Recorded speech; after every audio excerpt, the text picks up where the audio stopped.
I studied crime movies and posed as a mob boss. And some dumb rich kid actually bought it. He wired me 10 million in protection money. He even sent me a divorced female manager. All because I stumbled onto a top-secret file. It said the company would collapse in 5 days. If I sold the intel to the boss first, she could find the mole and save the day. But the more I read, the more stunned I got. Chloe Whitmore, eldest granddaughter of the capital city Whitmores. 18 guards around her, all elite ex-special forces. And a loaded pistol hidden in her desk. I closed my eyes and pictured the office tower. I walked past guards and stood before Chloe.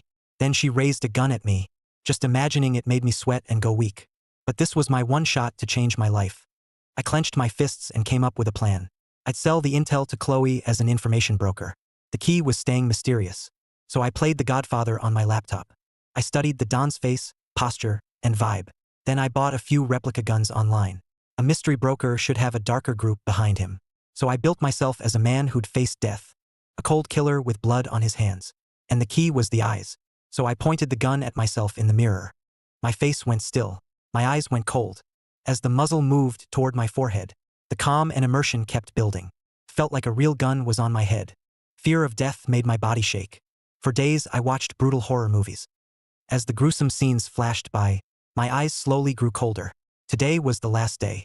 After sending my coworkers away, I dialed the number. On the 58th floor of the same tower, Chloe took a silver-gray burner from her drawer. She frowned at the unknown number. Who is this? Hello, Ms. Whitmore. Who are you? Ms. Whitmore, I almost pity you. To us, you're a beautiful canary, trapped in a gilded cage, fighting a story with a fixed ending. In her office, Chloe's face turned colder. Who the hell are you? I calmly read the lines I'd prepared. A dangerous aura rolled off Chloe. After a long pause, she asked coldly, "What do you want?" "I'm here to help. Send someone in 50 minutes. With your skills, finding me won't be hard." Then I hung up first. I brushed off my clothes and went back to my desk. Then I waited for her people to show. 10 minutes later, Chloe had my file. Ethan Hayes, 26, office employee. It was as ordinary as a file could get. But Chloe looked deadly serious. I'd worked in this building for 2 years. She had moved in 2 years ago. She didn't believe it was a coincidence. At 6, an elegant secretary appeared outside. Our eyes met. I gave a faint smile. I called her out at once. "Ms. Palmer, let's go." Ms. Palmer didn't react. She gestured politely. Then we took the elevator to the 58th floor. Only people summoned by Chloe could enter. A line of black uniformed guards stood in the hall. One stood every 5 feet or so. I'd rehearsed this scene before, but facing them, my legs still went weak. I could only keep my dead-eyed look. I forced myself to her office door. A square-faced, middle-aged man stepped forward. "Excuse me." I smiled calmly and handed my briefcase to Ms. Palmer. Then I said the line I'd written. "Rules matter. I always respect rules." "Thank you, Captain Warren." Victor Warren gave me a deep look. At work, he used the alias Mark Dawson. Only Chloe and a few Whitmores knew his real name. I turned once and pushed up my glasses. Ms. Palmer gestured again. Chloe heard the door, finished the last page, then looked up. "When I learned the target was just a clerk in my building, I thought someone had stolen your identity. So what do you people want?" I calmly pulled out a chair and sat down. Meeting her eyes, I smiled and replied, "I told you, I'm here to help." "Humph, and how can you help me?" "Kill Adrian Blackwood for me? I could if you agreed to be my woman." At that, Chloe's face went icy. She opened a drawer and pulled out a silver pistol. The dark muzzle pressed against my forehead. "Who sent you?" One light pull of her finger, and my head would burst like a melon. But I didn't even blink. I glanced over her graceful figure and said calmly, "Colt M2000. Your grandfather gave it to you as a childhood birthday gift. William Whitmore held you and proudly said, 'Who says girls are less than boys?' From now on, my Chloe is the Whitmore Tigress." Chloe's face filled with shock and doubt. Only she and her grandfather had been there. Even he might have forgotten it by now. Chloe sat back down and said coldly, "Get to the point. Let me reintroduce myself. I'm an intel broker. I sell facts to those who need them most. The name is Hayes. You may call me Mr. Hayes. Over the past 2 years, Adrian Blackwood has planted mole after mole around you. You each chose different fields for your wager, but your Rivergate is now taking off. Adrian has been getting restless. After I laid it all out, Chloe said 2 words, ice cold. Your price? A discount. 10 million. Chloe accepted without even thinking. I wrote down name after name, with each related incident. Then I left my bank account. "Grace, come to my office." Within a minute or two, Grace Palmer entered respectfully. Chloe's voice was cold to the bone. Adrian paid you $5 million over 2 years. Grace had nerves of steel or Adrian wouldn't have picked her. Where did you hear that, Ms. Whitmore? I'll open all my bank accounts and records. Have your people check them. You, Felix Grant, Mason Reed, and Claire Ford have guts.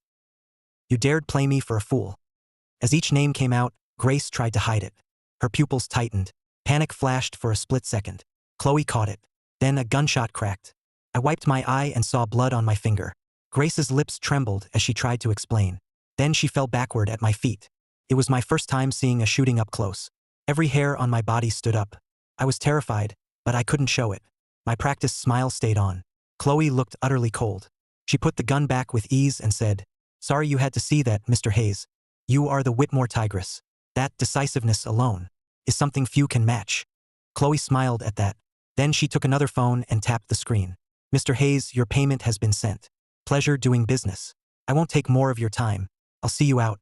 As I stood to leave, I saw Grace. The bullet lodged in her forehead, her pale face and wide eyes staring at me. That one look made my heart race. But I caught Chloe watching me, so I forced myself to stay calm again. I nudged Grace's head aside with my shoe. At the office door, Chloe stopped. She said a car was ready to take me home. My smile froze for a second. Honestly, I'd rather take the subway. But now wasn't the time to refuse. Victor Warren led me to the underground garage. Then he brought me to an all-black Maybach. As I was about to get in, a beautiful woman in office wear sat in the back. A black cloth covered her eyes. Even so, I recognized her. It was Evelyn Foster, the manager I'd fantasized about. Once seated, I let out a shaky breath. This deal showed me a hidden talent. The more tense and dangerous it got, the better I could look calm and rational. But just as I kept thinking, a foot in burgundy heels slowly brushed its toe along my calf. Its owner seemed nervous. Her toe kept trembling against me. Because Evelyn was blindfolded, she didn't know I was her subordinate. Ms. Whitmore said, "If you like me, I'm your gift." She also said, "You can enjoy me anywhere." Is this your choice? My name is Evelyn Foster. I'm an admin manager. I'm 33, 5'8", about 138 pounds. I got married 3 years ago. My husband died in a car crash 2 years ago. That's enough. Half an hour later, the car stopped outside an old apartment complex. I carried my briefcase and kept my step steady. But my heavy breathing slipped out. In the dark stairwell, I rushed up to the second floor. I pulled out my muted phone. A text alert appeared. National Bank account ending in 1247.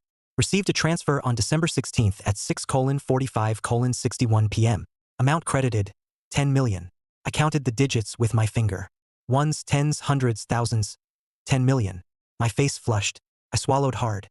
It would take me 70 years to earn this. I opened my mouth, ready to scream. Then footsteps came from downstairs. I took a breath and walked up to the third floor. I opened the shared apartment door. My roommate, Dana Brooks, stepped out through steam in a silk slip. Dana suddenly stopped drying her hair.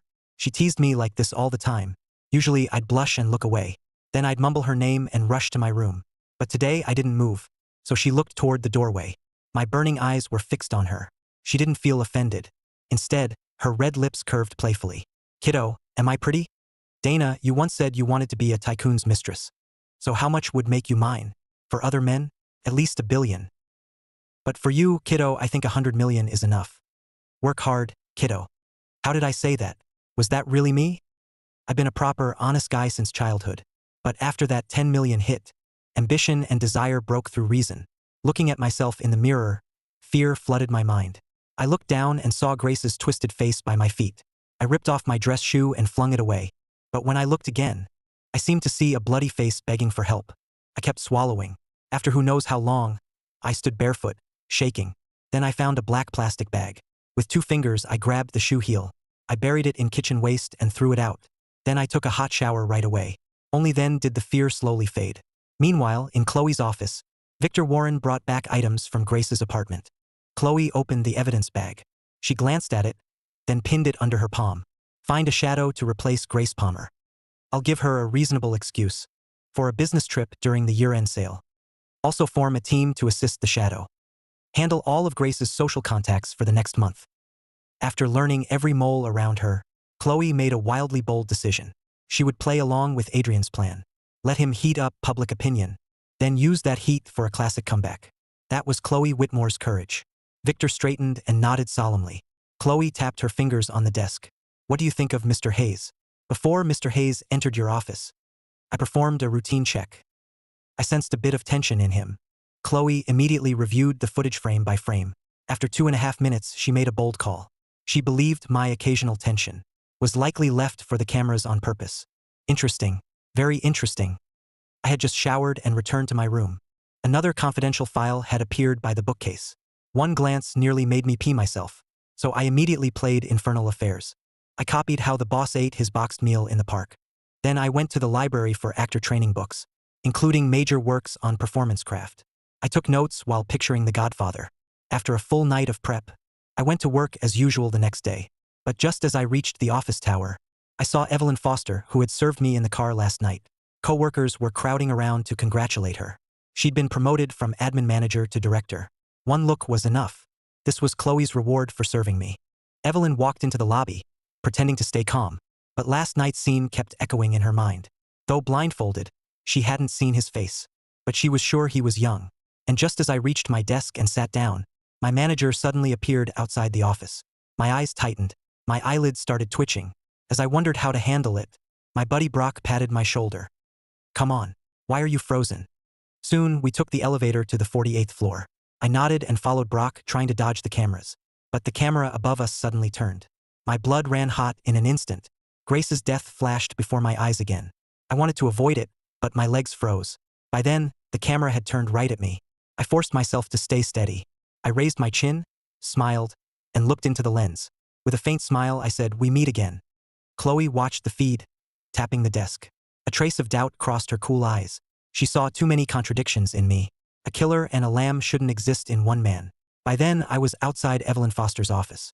Evelyn was sketching the big shot from last night. Brock teased, "Your goddess is a director now." My mouth curved almost imperceptibly. Chloe only brought tension and pressure. But with Evelyn, I felt a strange freedom and thrill. After the secretary announced us, I walked in slowly. Evelyn quickly put the sketchbook back in her drawer. Then she picked up another file. She planned to finish it before dealing with us. But before finishing the first page, she frowned. Then she looked up at me. Goosebumps rose across her pale back. For a moment, she felt the man in her sketch, that faceless mystery man, was this plain office worker before her. But she dismissed the thought at once. How could Chloe's VIP be some loser making 30 grand a month? She gathered herself and met my gaze. For Rivergate's year-end sale campaign, Dreamstart Creative has a key role to play. Just as the three of us got into the work discussion, the secretary suddenly knocked and came in. She said the designers had a meeting and called Brock out. Only Evelyn and I were left in the office. Evelyn unconsciously raised her hand before her face. She looked at me through the gaps in her fingers. My figure matched the man behind the blindfold perfectly. Her eyes lit up. Her fingers rubbed together. She vaguely remembered a bump behind his earlobe. Maybe a mole. Maybe a hair follicle. To test her guess, she suddenly changed the subject. "Mr. Hayes, there's a file on that bookcase I can't quite reach. Could you get it for me?" I met Evelyn's eyes and nodded. She walked beside me and pointed to a file on the top shelf. Then she stared at my right ear. But the door knocked again. She ignored it and kept looking up. But I had already taken the folder and turned back. Then the secretary opened the door again. "Director Foster, Director Hale needs you in a meeting now." Evelyn nodded and had to leave. Now the large office held only me. Brock and Evelyn being called away was no coincidence. The intel said Chloe had a serious need for control, so she had to be watching me from her office.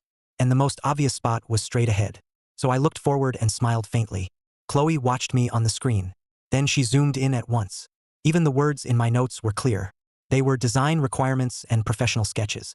On her stunning, commanding face, doubt and wariness appeared for the first time. If a huge force truly stood behind the man on screen, then making an operative this detailed and real showed its power and ambition. She closed the screen at once. 2.5 minutes later, she opened Evelyn's office door. I chose my words, my tone perfectly calm. "If Ms. Whitmore wants to see me, she can anytime. Talking to someone this sharp is no fun. Then I'll be direct. Mr. Hayes, you helped me greatly. Would you join me for dinner?" Feeling her gaze, I wanted to refuse. Meals reveal too many private details. And if Chloe chose Western fine dining, or something I'd never even seen, I'd be exposed in no time. But I chuckled and lightly took Chloe's right hand. "Then I'll look forward to it." Only after Chloe left did I let out a long breath. Then I ran to a bathroom stall and searched Western dining etiquette. But the first result stunned me. There were French, Italian, British main course types, plus soups, appetizers, and entrees. So I quit the page and locked my phone. Instead of awkwardly faking etiquette, I'd calmly say, sorry. Never had it. I arrived at the underground garage as promised. An ordinary Mercedes stopped in front of me. Chloe set down her file and looked at me. Mr. Hayes, we meet again. Same words, different tone and expression. Now she had the allure of a top-tier woman. Chloe was a true shapeshifter. Being remembered by a woman like you is my honor, Ms. Whitmore. Chloe didn't make much small talk. Soon she focused on her files and contracts again. I looked out the window trying to calm my nerves. Then I noticed Chloe's feet reflected in the glass. One glance and I couldn't look away. How could such perfect proportions exist? Want to touch? Her gaze was chilling. That sentence made my back hair stand up. But no matter what, I couldn't show fear.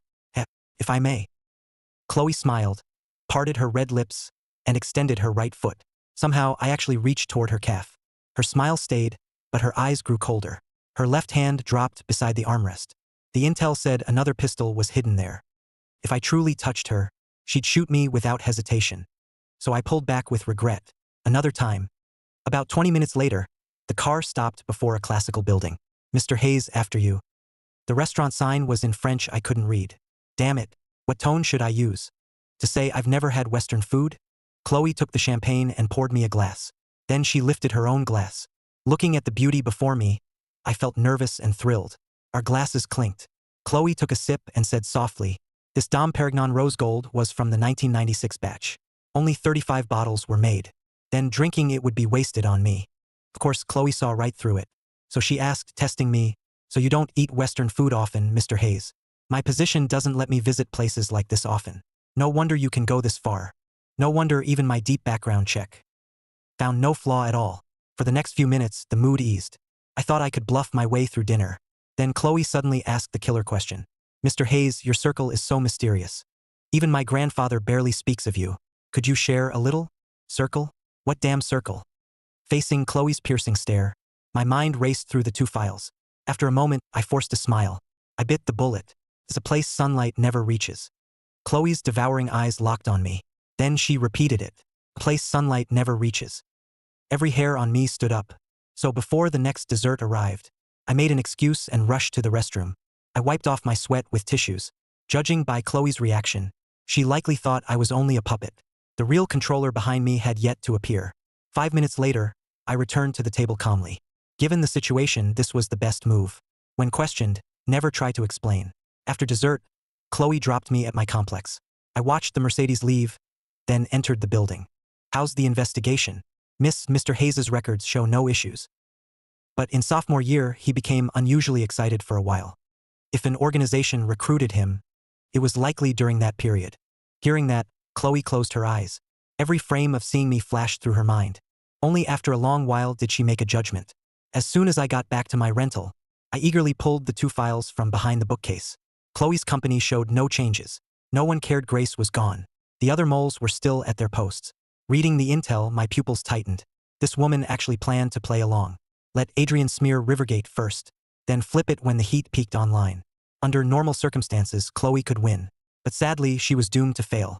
Because one page clearly stated that once Adrian used his family power to cut off Chloe's booked overseas freight and logistics, the chain reaction of breached orders and damaged goods would destroy Rivergate for good. After sorting my thoughts, I opened the second file.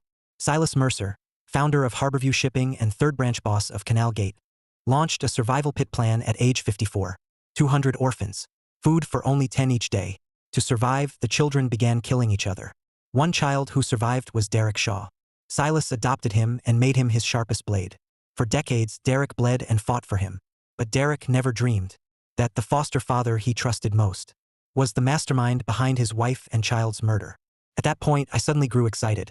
If I gave this intel to Derek, he could remove Silas, become the group's new boss, and help Chloe solve her logistics crisis. It would also erase her doubts and investigations into me. The next night, I went to Derek Shaw's bar. Sir, how can I help you? I'd like to see Mr. Shaw. Soon, the man returned and led me to a private room. I took a breath. Before I could even scan the room, a tall figure appeared before me. Then a large hand grabbed my head and smashed it through the glass in the door. Fresh blood instantly ran from the back of my head. After a dizzy spell, I saw the middle-aged man before me. He was like an enraged beast. Pain and fear surged through me. But the feeling vanished quickly, because I had pushed things here on purpose. I looked at Derek and smiled with pity. Derek Shaw, do you know The Truman Show? Derek's face didn't change, though rage burned inside him. He wanted to grab my head and smash it again. But he let go. What are you trying to say? Do you know what you'll pay for this? Before he finished, Derek's men tensed with rage. They were about to move, but Derek raised a hand. I pushed through the crowd and sat on the sofa. After drinking a glass of champagne, I said coldly, I suggest everyone here put away their phones. Do as he says. Soon, everyone in the room handed over their phones. But I still wasn't satisfied. I looked at another middle-aged man. This time, Derek's face darkened. That man was his most trusted friend. They had taken blades and risked their lives for each other. The man called, Derek. Then he pulled out his phone and slapped it on the table. Derek walked over and sat beside me. If you don't explain, you don't leave this room tonight. I'll tell you a story. It has two sides. Side 1. Winter of 1996. A 14-year-old orphan was about to die. I stretched my words, giving them a storyteller's rhythm. Most people in the room listened in confusion. Only Derek's eyelid twitched, and that other man grew thoughtful. That year, the welfare homes that gave winter supplies cut the rations for orphans. No one knew who started it. To live, they had to fight like hounds over scraps. Orphans across Harbor City were forced into packs. That 14-year-old orphan took his only food and secretly gave it to a weak friend who had been robbed. Then he went into the city alone to steal food from other groups. But one boy couldn't beat a crowd. He failed. Just as the light before his eyes was fading, a tall figure appeared before him. I stopped there. Seeing Derek stay unchanged, I began the second side. He was 54 in the winter of 1996. In Harbor City, he proposed the survival pit plan. So the welfare homes in his city began cutting orphan supplies that winter. Those poor kids had to steal from other orphans to live. At the same time, the man planted scouts to watch which children performed best in the plunder. The moment I finished, calm Derek snapped his head up. His eyes widened, bloodshot veins spreading. But I kept a faint smile. Derek suddenly reined in his rage. That frozen winter of childhood was his nightmare. Even now, he still dreamed of it. He dreamed of Duck starving to death. He dreamed of Tank being beaten to death protecting their food. Mr. Mercer was the man he respected most, the man who saved him. He was the light in Derek's darkest hour. Derek lowered his head again and ate fruit in big bites. Then I spoke again. Let me tell another story. Again, two sides. Side 1. The 14-year-old orphan grew up. His status and prestige rose higher and higher. But at 30, he was ambushed. As he lay in an alley waiting to die, a graceful girl in a white dress appeared at the alley mouth. After that, they married and had a child. It sounded like a good ending, but there was side 2. That man used the survival pit plan to recruit talent. He successfully became the branch boss. He grew wary of Derek at 30, so 5 years later, Derek's wife and child mysteriously died at an enemy's hands. The last 2 lines exploded through the room. Derek's eyes flashed with pain, madness, and distortion. Is that true? Mr. Mercer was the man he saw as a father. He had never doubted him for even a second. He'd taken too many knives and bullets for the old man. He had never wanted that seat. I didn't answer. I swirled my glass and leaned back. Then I winced openly. Mr. Shaw, you hit hard. By then, I was fully in character. I had become the mystery intel broker. Seeing that, Derek lowered his voice. Let me make it up to you, sir. He grabbed the champagne bottle and smashed it into his own forehead. I watched, blank-faced, and said 2 words. Not enough. Derek said nothing. He just faced me in silence. He clenched his fists. His knees bent, but he couldn't kneel. Derek had crawled out of the hound pit on pride and backbone. He had never even knelt to Mr. Mercer, the foster father he revered. Maybe that was one reason Mr. Mercer feared him. But moments later, Derek dropped hard to his knees before me. Head bowed. Body trembling, he said, Please tell me, sir. Derek Shaw, Harborview Shipping's number 2. Looking at the middle-aged man kneeling before me, a strange, beautiful feeling spread through me. I toyed with my glass and murmured, If you want proof, why not ask your dear brother? Derek snapped his head up, disbelief all over his face. Then he looked at his sworn brother, Leon Vance. Leon's lips shook. Derek, I didn't. He and Derek had come up as orphans together. For decades, each trusted the other with his back. I looked at Leon and narrowed my eyes. Do you remember what you told Mr. Mercer the day before Mrs. Lane and her daughter died? Leon's lips trembled, as if he remembered something. It was me. It really was me. I killed my best brother's wife and daughter. One look at his reaction, and Derek understood everything. He grabbed the broken bottle neck and pinned Leon to the corner. Leon met Derek's eyes. He didn't fight or explain. Tears kept sliding down his face. In that moment, Leon wanted to die by Derek's hand. Only that might ease the guilt in his heart. My fingertip kept tapping the wine glass. Watching two bosses face off, I was screaming inside with excitement. I was just an ordinary little clerk. Yet I had pushed Derek Shaw of Harborview Shipping and Leon Vance into a life-or-death clash. My lips curved. Live or die. Before I finished, Derek drove the bottle shard straight at Leon's neck. Leon still didn't dodge. His lips moved. He mouthed, "I'm sorry," then closed his eyes to die. Just as I marveled that two files had shown me two killings, the sharp glass moved away from Leon's throat. It left only a shallow cut across his Adam's apple. Derek stared at Leon with blood-red eyes. "You and I are brothers no more. I owe you. I'll pay it back. What do you want?" I smiled faintly at the others in the room. "With your skills, you know what to do. Your branch's new boss election happens the day before Chloe's sale. I'll give you time. I'll wait for your call until midnight." With that, I picked up my briefcase, patted his shoulder and said, "No need to see me out." Then, under the hungry stares lining the hall, I forced down my nerves and walked out of the bar. Then I immediately hailed a cab. The driver saw my head covered in blood. He asked nothing and sped straight to the hospital. Just then, several cars followed us. In a luxury hotel suite, Chloe stood by the window. Into the phone, she said coldly he went to see Derek Shaw. After she hung up, several photos appeared before her. My bloody head, as I walked out of No Vice Bar. Meanwhile, in the quiet bar room, Derek leaned back on the sofa and gave a self-mocking laugh. "Chloe Whitmore? What do they want? Harborview Shipping? Or?" At that thought, Derek's face twisted. "If you show no mercy, don't blame me for showing none. Ivy, Jenny, I'll avenge you." I had just reached the hospital when Derek called. At 3 in the morning, I got back to my rental. I checked that the hair I'd left in the door crack was still there. Only then did I relax and enter my room. The first thing I did was open the bookcase. Sure enough, a third intel file had appeared. It detailed another boss's life down to every detail. Silas and Derek were terrifying, but their killings still drew blood. This one didn't need to. After piecing it together, I concluded. Chloe would face 3 major shocks during the year-end sale: shipping, logistics, media channels, and traffic resources. If Silas's side represented shipping, then this file represented the media channel. Early the next morning, I went to the Porsche Center. When I first got Chloe's 10 million, I didn't dare spend it. I feared she'd see the weakling under the wolf's skin. But after seeing Derek, I no longer cared. A saleswoman sat in the back, explaining the features. She had a delicate face, and her perfume kept drifting over. I pushed up my glasses and placed my palm on her full thigh. Her body stiffened, and her pretty face sank. I blurted out, "I'll take this car. Full payment by card." Her stunned eyes instantly filled with a smile. "Yes, sir. Please wait. I'll handle it now." Moments later, she returned to the back seat and shut the door herself. "Sir, what options would you like?" "No need. I want the best, most expensive top trim." The saleswoman, Mia Bennett, froze in shock. The 2021 Turbo Executive Long Wheelbase 4.0T. Total price, $2,748,385. I took the pen and signed without a pause. Just like that, nearly $3 million was gone. Then I traced a circle near her lips. 30 seconds later, I walked out of the Porsche Center with my briefcase. Thinking back, I frowned and muttered, "Poor performance." At the same time, Derek had already started moving. Early that morning, he drove to Silas Mercer's villa. He looked at the old butler he once respectfully called Mr. Cole. Blood-red anger rose deep in Derek's eyes. But once the car stopped, his face changed instantly. He threw an arm around the old man's shoulder and laughed warmly. "Mr. Cole, how's your health?" "I'm doing great. Young Master Shaw, you haven't come by in a while." "Here I am. I've missed you and Mr. Mercer like crazy." Then he followed Mr. Cole with both hands in his pockets. His eyes still held that careless smile, but deep down he recalled Ethan Hayes' words. Mr. Cole was the person Silas trusted most. He also knew Silas's methods best. They crossed the corridor and courtyard one after the other.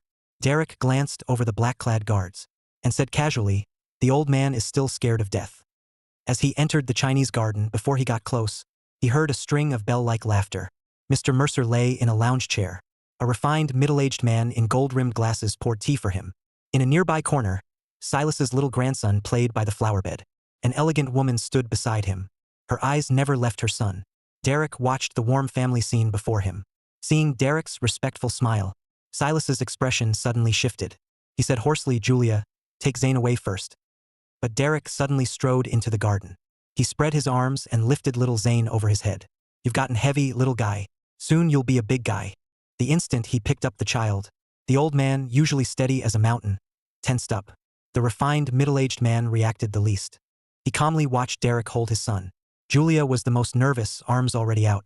Her eyes stayed on the child in Derek's arms. Seeing this, Derek thought, Mr. Mercer, you really have gotten old. But his face showed nothing. He smiled, set the boy down and patted his head. Julia, take little Zane away. Mr. Cole had a servant bring a chair beside Silas. Derek sat down and Silas glanced at him. What happened to your head? Derek touched the gauze on his head, unconcerned. Drank too much yesterday. Took a fall. Silas didn't suspect anything and snapped. Watch your image. You're embarrassing our whole branch, Lord Shaw. Come on. Who even remembers me now? In all of Canal Gate, everyone knows Harborview Shipping's future boss is the elite returnee from overseas, not a gutter thug like me. At that, the age-spotted Silas smiled. His son-in-law, Caleb Voss, was taking over Derek's forces. The transition pleased him. The refined man filled a cup and handed it to Derek. You're too kind, Derek. Harborview's future still needs both of us brothers working together. Derek met Caleb's gaze. Then his fingers trembled, deliberately by accident. Scalding tea burned Caleb's fingers red. Caleb didn't react sharply. He kept his refined composure. Derek looked anxious and said, Sorry. My hand slipped. Then Derek lifted the lid and stirred the tea. Lowering his head to drink hid his eyes. For a while after that, he stopped testing them. He stayed his usual sloppy, washed-up self. Then he suddenly looked at Mr. Cole. Mr. Cole, do you still have that liquor you gave me last time? Spare me a few bottles if you do. Mr. Mercer, that's okay, right? After Silas nodded, Derek stood and bowed to him with clasped hands. Then he followed the old butler with his usual rogue air. After he turned away, Silas and Caleb stared straight at his back. Then they exchanged a meaningful look. Inside the wine cellar, Derek suddenly stopped. The old butler turned back, puzzled. But before he could finish saying young Master Shaw, Derek took out his phone and gave a cold smile. I prepared a gift for you, Mr. Cole. Mr. Cole looked at the screen, and his heart jolted. His favorite grandson was tied up on video, crying hoarsely over and over, Grandpa, save me. Mr. Cole's eyes bulged as he stared at Derek. Derek looked at him, eyes red. So you can feel pain too, Mr. Cole? Jenny was only 5. She called you Grandpa Cole so sweetly. Did you forget? The old butler was first shocked. Then he calmed down. I didn't. He hadn't taken part in the deaths of Derek's wife and daughter, but he had watched the whole thing unfold. Derek glared at the old butler and barked. You must be wondering, even Mr. Mercer doesn't know about that family. So how do I know? Watching another cut sliced into his grandson, Mr. Cole's pupils shook. He begged in a trembling voice, Stop, make him stop. But Derek kept speaking with a grin. For 5 full years since Ivy and Jenny died, I've been asking why that day was so convenient. At that, he suddenly looked at Mr. Cole. His twisted face turned into a deep sneer. In the process, I found something interesting. Mr. Cole, you've followed Mr. Mercer since you were 13. Master and servant, yes. But more than that, brothers. But before this family, you had another love, another family. So why did they die on the same day? I mean, is it possible that decades ago, in that rental room, Silas Mercer personally killed your 23-year-old wife and your son? He wanted to drive a wedge between them. But that wasn't the truth. The intel showed Silas was deeply suspicious. He trusted almost no one in his life, except Stanley Cole, whom he treated like his own brother. When Mr. Cole's wife was killed, Silas truly felt rage and pain. But Derek didn't care what the truth was. He dumped the blame straight on Silas. Mr. Cole's lips trembled. He tried to argue, but Derek cut him off. Then why did you keep your second family hidden outside? Why hide them from Silas on purpose? At that, Mr. Cole froze. He had witnessed too much of Silas's work. After his second son was born, he truly got scared. Derek gave him no time to react and kept pressing. Do you know how I found them? I found them just by watching Silas. In truth, Mr. Cole had slipped up for a while. Silas investigated carefully and found his hidden son. But he didn't interfere. He even cleared out enemies for him. Mr. Cole, kept in the dark, was speechless. He knew Silas was capable of that. Suddenly Derek widened his eyes and shouted, You think they can escape? Sooner or later, Silas will kill them. Then what do you want? I want back everything that's mine. By then, I had just left work and walked out of the tower. A rideshare car stopped right in front of me. I opened the door and saw Derek sitting in the back. I glanced into the back seat. How's the progress? Derek gave a detailed report of the afternoon. I recorded Mr. Cole. He revealed many of Silas's secrets only he knew. My fingers kept tapping the armrest by the car door. Once Silas's file appeared and I decided to back Derek. I had only one path left. If it worked, I'd have a force I could mostly trust. At that thought, I kept my face cold. The vote is in 10 days. Tell me about the 12 directors. Since Ivy died, I haven't held power for 5 years. Right now, only old Mr. Lawson can be won over directly. Aside from the 2 fence-sitters, Miles Crow and Owen Page, the other 9 are die-hard Silas loyalists. We can try to win over Frank Holt and Ron Keller. I didn't answer directly. I kept recalling Silas's file. After silence filled the car, I revealed the secrets Silas used to control them. But I gave no opinion. I let Derek analyze and decide for himself. After all, Derek had once reached that level. His judgment and methods far surpassed mine as a clerk. As we passed a busy residential area, I spoke again. Here is fine. Pull over. Derek's trusted man glanced at his boss. Only after Derek nodded did he slowly pull over. After getting out, I looked around. Once I confirmed the direction, I walked off. This time I was going to see a girl. A seemingly insignificant girl in the 3rd file. She was a minor online influencer. Because she offended people she shouldn't have, a media tycoon's troll army smeared her with fake sex scandals. The whole campaign knocked her from heaven into hell. So before contacting the boss in the 3rd file, I wanted to feel what killing without blood really meant. After 16 floors by elevator and 10 brutal floors on foot, I gently knocked on 2603, Lily Hart. Inside, the girl in white trembled. Almost no one in the scene knew her real name. I believe you. I'm here to help. Open the door first. I believe you hit her hard. Lily Hart took a breath, hope flickering, and opened the door. Bloodshot, terrified eyes appeared in the crack. I gave a gentle smile and comforted her again. I have a way. May I come in? Lily wanted to say no, but footsteps in the hall startled her. She instinctively ran inside, into the dark. I stepped in and shut the door. The room was so dark, I could only hear my own steps. So I took out my phone and checked the room. Every device that could glow had been unplugged. Not even the lights on the fridge or water dispenser were on. For the first time, I truly felt what people with power could do. Then I walked to the sofa, opened my arms and said softly, "Lily, don't be scared. I'm here to save you." Then I sat down. In the dark, Summer, the million-follower makeover influencer, grew attached to me almost instantly. She curled up like a cat and rested her head on my lap. I stroked her long hair. "You haven't eaten, right? I'll order food. Have some porridge for your stomach." After a moment, a tiny answer came. After ordering, I gently moved Summer's head aside. Then I got up and switched on the hall lamp. Warm light filled the room at once. But Summer suddenly screamed. With my encouragement, she slowly raised her head. It was a stunning, classic oval face. Tearful and fragile, like a porcelain beauty. For words popped into my mind. What a delicate little dove. Then I fed Summer the porridge myself. Once she was stable, I finally got up and left. Walking the cold streets, I thought about the media boss in the 3rd file. Marcus Vail entered Briarwood University's journalism program in 1997. He controlled an online troll army hundreds of thousands strong. But I couldn't find an angle yet. I had to learn what he wanted and what he feared. Meanwhile, in a classic study, a secretary busy between his legs was interrupted by a call. She put it on speaker and said coldly, "Who is this? Am I speaking to Chairman Vail's secretary? We have a big order and need to speak with him directly. I need to know the business before I report it."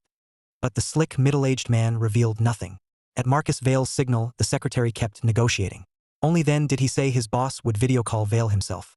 10 minutes later, the secretary opened a video link. Then she left the study respectfully. Marcus Vail narrowed his eyes at the video. From the landmark buildings, he recognized the place at once. Southport, the nation's 2nd biggest economic hub. Then a handsome young man slowly stepped into frame. Vail didn't recognize him, but he noticed the Patek Philippe on his wrist, worth $78.15 million. The young man pushed up his glasses and said calmly, "Mr. Vail, I've heard a lot about you. Adrian Blackwood." Vail's face stayed still, but his pupils shrank. The Blackwoods controlled over $1 trillion in assets. They were one of the nation's top financial clans. Vail's mind raced, but his face showed nothing. "Mr. Blackwood, what can I do for you? One of my companies launches a product soon. I need your support." For any career man, tying into the Blackwoods was the dream. So Vail clasped his hands and smiled. "If you need me, Mr. Blackwood, I'll do my best." A few minutes later, the call ended. Adrian smashed the laptop with a backhand swing. Then he looked at the silent secretary beside him. "Tell me about Chloe. Everything is going to plan." Only Secretary Palmer was moved by Ms. Whitmore. She may have noticed something. 3 days ago, Ms. Whitmore had lunch with a man at a waterfront restaurant. We still haven't identified him. Her people must have scrubbed his information clean. As soon as she finished, the new computer was smashed too. Then he grabbed the secretary by the hair and slammed her face onto the desk. Her whole body shook, but she didn't dare resist. A moment later, Adrian spat in her face. Send the order. Find the man who ate with Chloe. At that moment, I was reading Marcus Vale's file in my rental. As time ticked by, I finally figured out Vale's weakness and need. Now, if I could help Derek take power, then bring Marcus Vale in, I could form a true intel network of my own. At that thought, I called Derek right away. After hanging up, Derek narrowed his eyes.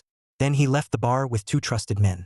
Elsewhere, Marcus Vale rested with his eyes closed in the back seat. Suddenly, the female secretary in front shouted. Seeing her panic, Vale opened his eyes. 2 black cars boxed them in front and back. Then, with a bang, they were hit hard. Vale gripped the handle, his face grim. He quickly wondered what nightmare he'd offended. Then Derek rolled down his window and stared at him. Questions flooded Vale's mind. Why Derek Shaw? Harborview Shipping? Or Canalgate? Are they working with Adrian Blackwood? No. Derek stopped running things years ago. He grabbed his phone to call for help. But there was no signal in the tunnel. Seeing that, Derek tossed a phone inside. Vale looked at it, bent down, and reached. The moment he picked it up, it rang sharply. He glanced at Derek, who held his phone with a cigarette in his mouth. Hello? What do you want? A gentleman wants to see you. He asked me to pass on a message. Intel is power. If it isn't, your intel isn't deep enough. Then he hung up and raised the window. Vale's eyes widened, and his body jolted. Follow the car on the left. By then, I was sitting in a white sedan. In the silence, my heart pounded hard and fast. I closed my eyes and tried to relax. This time, I had to perform before Derek and Marcus Vale. One flaw could make one or both of them suspicious. One was Canalgate's 3rd branch number 2 in Harbor City. The other was an uncrowned king of media power. But without this, I couldn't shake Vale. Soon, the car entered a private tea house garage. I followed the middle-aged driver into the elevator. 2 guards at the tea house door opened it respectfully. Derek, seated in the lounge, stood at once. Then he bowed slightly toward me. Sir. Marcus Vale, seated on the other side, looked over. After seeing Derek's reaction, he couldn't read the young man who'd walked in. Office clothes, a briefcase. At first glance, I looked like an insurance salesman. But in this setting, ordinary was the least ordinary thing.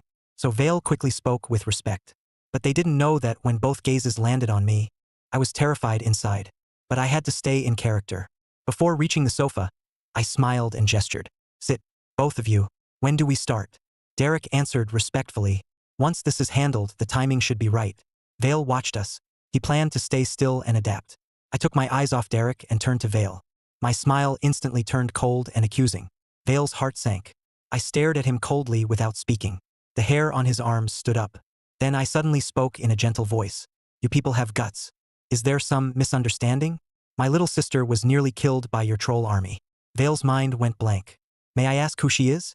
Just a small streamer. A girl named Summer. Maybe you don't remember such a small job. Trevor Quinn, the useless son of Brightcrest Group director Walter Quinn, and his trash friends Evan Cross and Logan West hired you for it. Vale turned pale, shot up, and bowed to me. Please forgive me. I'll pay any price to apologize to your sister. I took out a glasses cloth and gently wiped my lenses. Hearing him, I chuckled. A price? If I hadn't heard in time, she'd be dead. She's only 23. My face and voice were frighteningly calm. Fine sweat appeared on Vale's forehead. Derek immediately stood up beside him. He pulled a gun and aimed it at Vale's forehead. I looked at Derek and raised my hand. Sit. Don't be so violent. How about this? You have a first love in Lake Haven. She's a host at Lake Haven TV. I'll use the same methods on her. She'll be ruined and hated by coworkers and family. Her whole world will be swallowed by darkness. Then this matter is settled. In Marcus Vale's file, that first love had shaped him deeply. Even after years apart, he still watched over her. To him, she was the one he cared about most. Vale's eyes widened, and his breathing quickened. His lips trembled as he pleaded, Don't. I watched him, unmoved by his panic and begging. I calmly drank tea, staring at him without blinking. As if I were watching a clown perform. He seemed to sense it. Vale slowly pulled himself together. He kept wondering who Mr. Hayes truly was. Every move he made had been seen through. Why would someone like this come to me? Last night, Adrian Blackwood of the Southern Coast Blackwoods came to me. Tonight, Mr. Hayes targeted me. Could that really be a coincidence? Vale felt he'd been dragged into a game between giants. And by chance, he had become a piece on the board. So Vale straightened his sleeves and clothes. He stood straight, looked at Ethan Hayes and said solemnly, Please be direct. I will be your foot soldier. Now he looked solemn, with no trace of his panic. Watching him, I sighed inwardly. Most of these big shots were seasoned actors. They could switch emotions in an instant.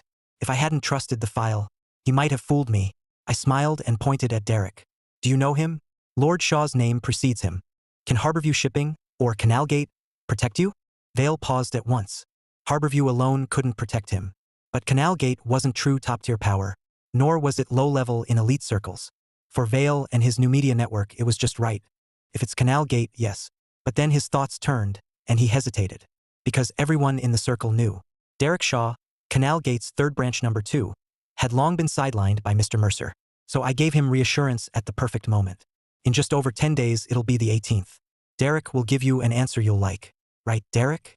I won't let you down, sir. Watching our exchange, Vale knew Canalgate's third branch election was about to change. So he bowed to Derek and me again with a smile. I'll await Lord Shaw's good news. With that promise, the mood between us eased. But Vale suddenly changed the subject. Sir, I have some spare money for an investment. Vale spoke unhurriedly. His eyes quietly studied me. I'm quite optimistic about one project. Rivergate Media's upcoming year-end sale. I believe in Rivergate's future, but I worry about surprises. He was testing me. I didn't answer directly. I lifted my teacup. Through the steam, I stared at him and said, Adrian Blackwood contacted you. You know Mr. Blackwood? No. You asked me about investing. I don't know that field. But personally, like you, I believe in Rivergate. The meaning was clear. Vale was smart enough not to ask more. Then I looked at Derek and said, that's enough amusement for today. Derek, take Mr. Vale back to rest. Vale stood at once, clasped his hands and said goodbye. Derek escorted him to his damaged car. Watching them leave the tea room, I let out a long breath and my tension eased. But my heart was still racing, and my back was soaked. Luckily, my suit jacket hid the shirt. I had to build my nerves before summer. Otherwise, once summer came, one look at me drenched in sweat would give me away. Soon, Derek's footsteps sounded nearby. Sir, would you like to observe the next event? A few minutes later, I was in the back of a black sedan. But inside, I was screaming. Am I insane? Why did I agree? I should be going home. Stop. Stop. I want to go home. Only after the car drove steadily into the night did the changing traffic lights calm me down. Seeing more of the world was good. Besides, I was only watching. About 20 minutes later, the car entered another underground garage. Then an inner elevator took us to a lavish bathhouse. From the upper core area, we could see the floor below. Beautifully built women lined up one by one. Hands at their waists, long legs showing, they walked out of different rooms. Then Derek brought me to a hidden mezzanine. Through the monitors, we could see the suite clearly. Soon, the door opened, and an old man in a robe walked in. His name was Frank Holt, one of Harborview Shipping's 12 directors. Frank Holt bit a cigar and laughed loudly. He had his arm around a woman younger than his granddaughter. Derek, you haven't come to see me in ages. What, eyeing my vote? Derek laughed. That's right, Mr. Holt. The moment he said it, Frank, who'd been laughing seconds before, stopped smiling. The old man fixed sharp eyes on Derek. A heavy pressure rose in the room. Derek, I can pretend you never said that. Then he smiled again and patted Derek's shoulder. Come, have a few drinks with me. It's been years since we drank together. I'll drink with you. But he didn't take the glass from the old man. He grabbed the bottle and drank straight from it. Frank cheered. Good, that's my Derek. Still got that old fire. Derek wiped his mouth and looked at Frank with reddened eyes. Mr. Holt, I can't accept it. If Mr. Mercer wanted that seat, why didn't he tell me? Why didn't he tell me? I never cared about that seat. But why did he kill Ivy? Why kill Jenny? Jenny was only 5. Derek, don't say things like that lightly. Mr. Holt, you know how much I respected Mr. Mercer. But leave that aside. Let's talk about Caleb Voss, the accepted next boss of Harborview Shipping. He's an elite talent, no doubt. But elite talent only benefits Silas Mercer and Harborview Shipping. It may not benefit us. We're just old bastards who crawled out of the gutter. Caleb Voss has been giving speeches everywhere lately. He keeps saying where he'll steer this carrier once he takes over. Frank Holt lifted his glass and took a sip. He gave nothing away. He only narrowed his eyes. So Derek turned grave and went on. I bet the first thing Caleb does after taking power is clean out old dogs like us who crawled out of the mud. Only after that last line did Frank's face finally change. As Derek dug deeper, Frank's breathing grew faintly uneven. Sweat broke out on his greasy old forehead. Mr. Holt, you told me not to make wild claims. But I'm telling you, Silas planted bombs around everyone. You should remember 2 years ago, when our third branch at Harborview had a major incident. Canalgate headquarters found a severe betrayal. A rival used our channels to smuggle goods in from Southeast Asia. Headquarters was furious. Derek only hinted at many things. Then he steered the talk another way. Frank's mind was pulled back 2 years. The old man's greasy face shifted. Do you know who pushed that whole thing? Who? Mr. Ward? Frank's hair stood up. His tiger-like eyes locked on Derek. Derek looked at Frank and spoke slowly. But Mr. Ward did it because Silas pushed him, and Silas erased every flaw for him. Then he shoved a scapegoat forward. At that, Frank had no defense left for Mr. Mercer. Watching all this, my eyelid twitched like crazy. Derek's pacing was terrifyingly good. If Derek were the one getting these files, who knew how far he could go? Then the second director, Ron Keller, was invited by Frank and entered with his bodyguard. Derek stood with a smile, pulled a gun, and fired. Ron froze, his back going cold.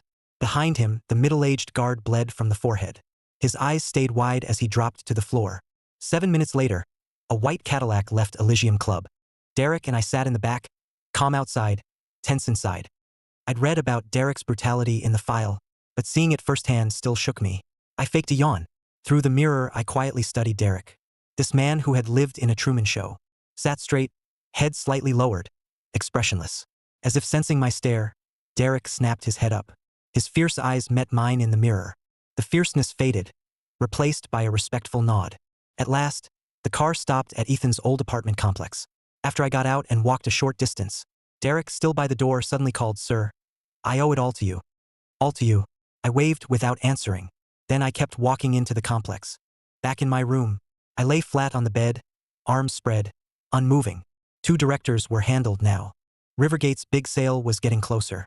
Thinking of the dark game surging beneath it all, I felt excited, nervous, eager, and shaken. I buried my face in the pillow for a long while. Then I got up and quietly went to the bookcase. I opened it and took out the newly spawned file. I didn't open it. I tossed it on the desk. Then I stepped back and started doing push-ups. Meanwhile, in a dark room, Summer reached for her screen with trembling fingers. As she scrolled, countless messages filled her eyes. New update. The group that forged rumors and doctored images of Summer has been caught. Breakdown post.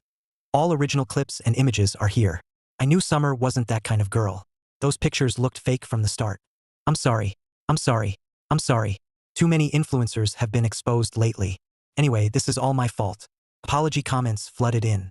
All the smear videos seemed to vanish within hours. The fragile girl before the phone covered her mouth. 2 clear streams of tears rolled down her cheeks. Moments later, she broke down sobbing. Today was New Year's Eve. 3 days remained before Harborview's boss election. I was sitting in a corner of a cafe.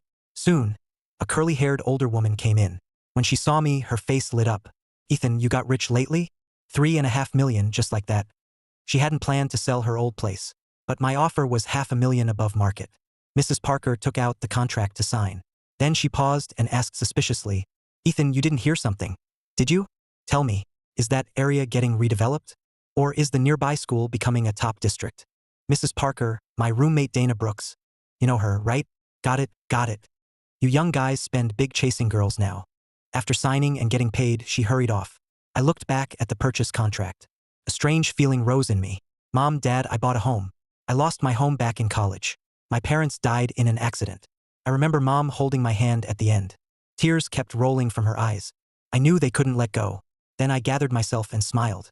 One day I'll have even grander homes. Maybe a top riverfront penthouse. Maybe the Crown unit at One Riverside. Or an old mansion in Midtown.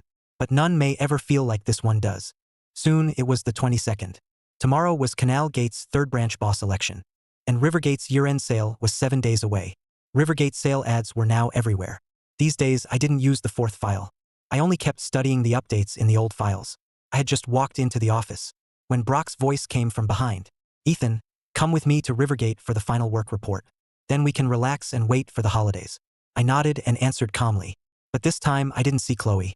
I didn't even see Evelyn Foster from advertising. A plain-looking manager handled the handoff. Before leaving Rivergate and heading back, my phone suddenly rang. It was Derek calling. He stood before a grave by the hills and water, holding flowers and toys. "Sir, I've only secured 5 of the 12 directors. I'll get at least 3 more before the vote. Silas hasn't noticed you, has he? Word from Mr. Cole says. Silas and Caleb don't take me seriously at all. After all, who sees a 5-year failure as a threat?" The call ended. Derek stood before the grave, worn down, and murmured, "Ivy, Silas could kill Jenny without mercy. But I still can't bring myself to kill little Zane." The next day came quickly. Outside Harborview Shipping Tower, an old man in a black mandarin jacket walked the red carpet into the tower, surrounded by black-clad guards. Then motorcades arrived one after another. The 12 directors arrived in turn. Across the street, inside a beat-up Passat, a messy old captain, Samuel Harris, held bread in one hand. The young man in the passenger seat held binoculars, bit his bread, and grumbled, "Boss, who do you think becomes the new chairman and boss? Boss, who do you think becomes the new chairman and boss? Here he comes." Caleb respectfully helped Silas walk toward the tower. After a few steps, Silas suddenly stopped. He looked straight toward the lens and nodded. That old dog. But just as he spoke, his eyes tightened. He turned the binoculars another way. Not far away, Derek's sedan slowly approached the tower. On the red carpet, Caleb said, "Dad, what's he doing here? Don't forget, he's still Harborview's nominal number 2. And he's also one of the candidates." By then, the black sedan had stopped. Derek appeared before everyone, hands in his pockets, loose as ever. He smiled and looked around. First, he nodded to Silas and Caleb on the steps. Then, seeing Samuel Harris, his smile deepened. From afar, he waved to his old friend. Then he walked up to Silas and Caleb. "Mr. Mercer." "Caleb. Sorry. I slept late last night. Almost overslept. Those little bastards didn't even wake me." Silas struck the ground hard with his cane. "Disgraceful trash." Caleb smiled and called him Derek. Then he quickly helped the old man inside. In the car, the messy Samuel frowned. "Something's off. Derek feels off. Boss, the wind's picking up." In the meeting room, former Third Branch boss Silas sat at the long table, along with his successor Caleb, another candidate Wesley Carter, and Derek. The 2 witnesses sent by headquarters sat at opposite ends of the table. Only 15 minutes remained before the ceremony. Derek yawned and stretched wide. The noise drew everyone's eyes. He grinned lazily and gave a casual salute. Silas, chatting at the head of the table, looked over. His face darkened as he glared at Derek. Caleb sat right across from Derek. Behind his gold-rimmed glasses, his eyes were full of mockery. 5 minutes later, the headquarters witness who'd been chatting with Silas rapped the table with his knuckles. 10 minutes left. Please get ready. Once the meeting starts, no water calls or bathroom breaks. The room grew terrifyingly heavy. The 18 people present held high status. In both Harborview and Canal Gate, their blood-soaked aura pressed down on the room. Derek narrowed his eyes. His gaze passed over 2 directors, Frank Holt and Ron Keller. Their reactions were a little too strong. Fine sweat covered their greasy foreheads. The witness said they could still move freely, but in those last 10 minutes, no one spoke. Just then, one of the 12 directors' phones suddenly vibrated. Every pair of eyes snapped toward him. Director Quentin Price apologized and hurried aside. "Hello?" No one knew what he heard. Quentin's voice rose, his face turning ugly. But he hung up in under a minute, before Director Price could fully sit back down. As if on cue, the moment he sat, Director Graham Doyle's private phone vibrated. Graham reacted almost exactly like Quentin. He also stepped aside and answered. A strange tension seeped into the frozen room. The 12 old foxes exchanged looks. Each tried to read something from the other's faces. Director Doyle put away his phone and passed Silas on his way back. Silas's half-closed eyes suddenly opened. "Graham. And Mr. Mercer." After Graham sat down, a third call came from Director Howard Pierce's jacket. The third straight call made the room truly eerie. Silas sat up straight. Like an old tiger, he became dangerous again. Then Director Pierce's phone rang again. Derek's smile grew brighter. These last 3 were the easiest to sway. Only by grabbing them at the last moment, with the pressure in the room shifting, could he force them to choose. At No Vice Bar, Leon Vance spoke into the phone. "Director Pierce, this is Leon Vance. 15 years ago, you slept with Graham Doyle's wife and fathered a daughter, Sophie Doyle. But did you know Silas Mercer set that whole thing up? That night, Silas deliberately sent Graham away and drugged the drinks you 2 had. The meeting begins. Silence. Please hand in your phones." Black-clad guards carried trays to the long table. Phones were placed onto the red cloth one by one. The old man in the black mandarin jacket spoke with solemn force. "Honor the warrior saint. Pay your respects." All candidates stood and faced the warrior statue. After the ritual, they moved straight to business. Candidate Wesley Carter stood, took a breath and said, I withdraw my candidacy." "Are you sure?" Wesley lowered his head and trembled. "I'm sure." After he sat, all eyes shifted from him to Derek. Derek shrugged, smiled, and curled his lip. "Why look at me? Keep going." As soon as he said that, Silas stared at him coldly. "Your wings are hard now. Wanna fly solo?" Caleb pushed up his gold-rimmed glasses and said nothing. The mood grew heavier and stranger. Some directors stayed calm, but more had shifting eyes. Even they didn't know where this would go. Then the old man in black tapped the table. Silence. The meeting continues. Those who believe Derek Shaw is better suited to lead Harborview forward, raise your right hand. As his words fell, the room went briefly silent. Derek sat up straight.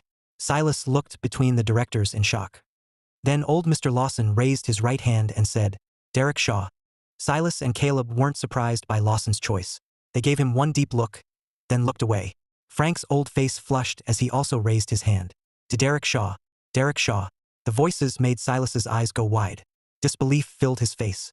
Caleb's fake smile froze. Thinking of the 3 calls before the meeting, everyone knew something was changing. Quentin Price exchanged looks with the other 2 who'd taken calls. They seemed to see the same shock in each other's eyes. If their calls were anything like his, then with the 3 of them, Derek had 6 votes. That was already half the board. Then 2 of them took a deep breath. Under Silas Mercer's vicious glare, they raised their hands together. Derek Shaw. Right out of the gate, Derek had 5 votes. The 2 fence-sitting directors he'd contacted stopped hesitating. They both raised their right hands for Derek. Howard Pierce, who took the last call, raised his hand too. 8 votes now. A majority. Derek stopped hiding it and broke into a bright smile. He looked away from Silas's man-eating stare. Then he turned to the 2 directors he'd always called fence-sitters. Mr. Crow. Mr. Page. Time to choose. Derek's aura now matched Silas's. Both men shuddered. They looked at each other and were about to raise their hands. But facing Silas's fierce stare, they lowered them again. A moment later, they still raised their right hands, trembling. They didn't look up or say a name. They just froze there. Derek looked to the senior witness from headquarters. After a brief pause, the old man announced in a deep voice, Derek Shaw, 10 votes. No vote counts as opposition.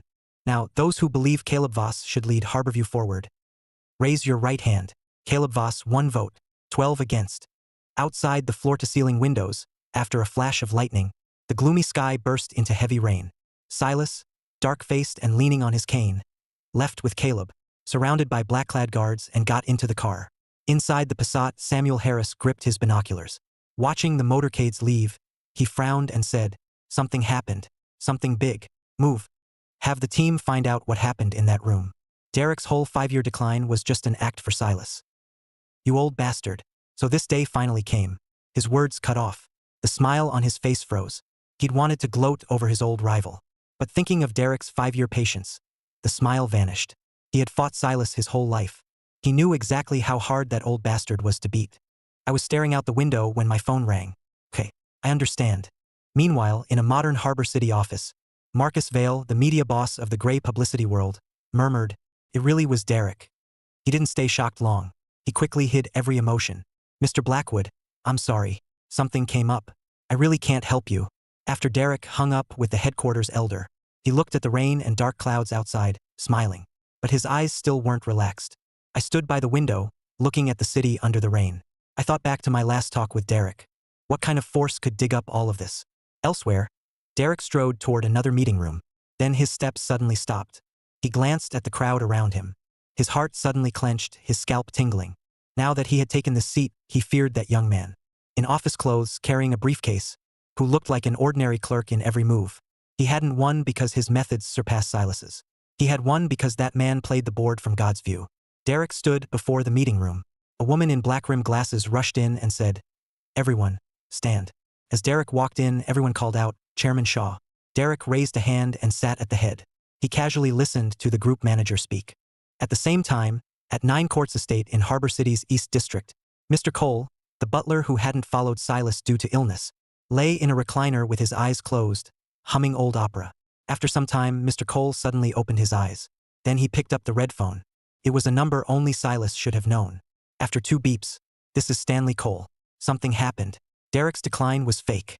He secretly joined with 10 directors and stole Caleb's seat. Mr. Mercer wants you to lead the team and kill Derek. Move now.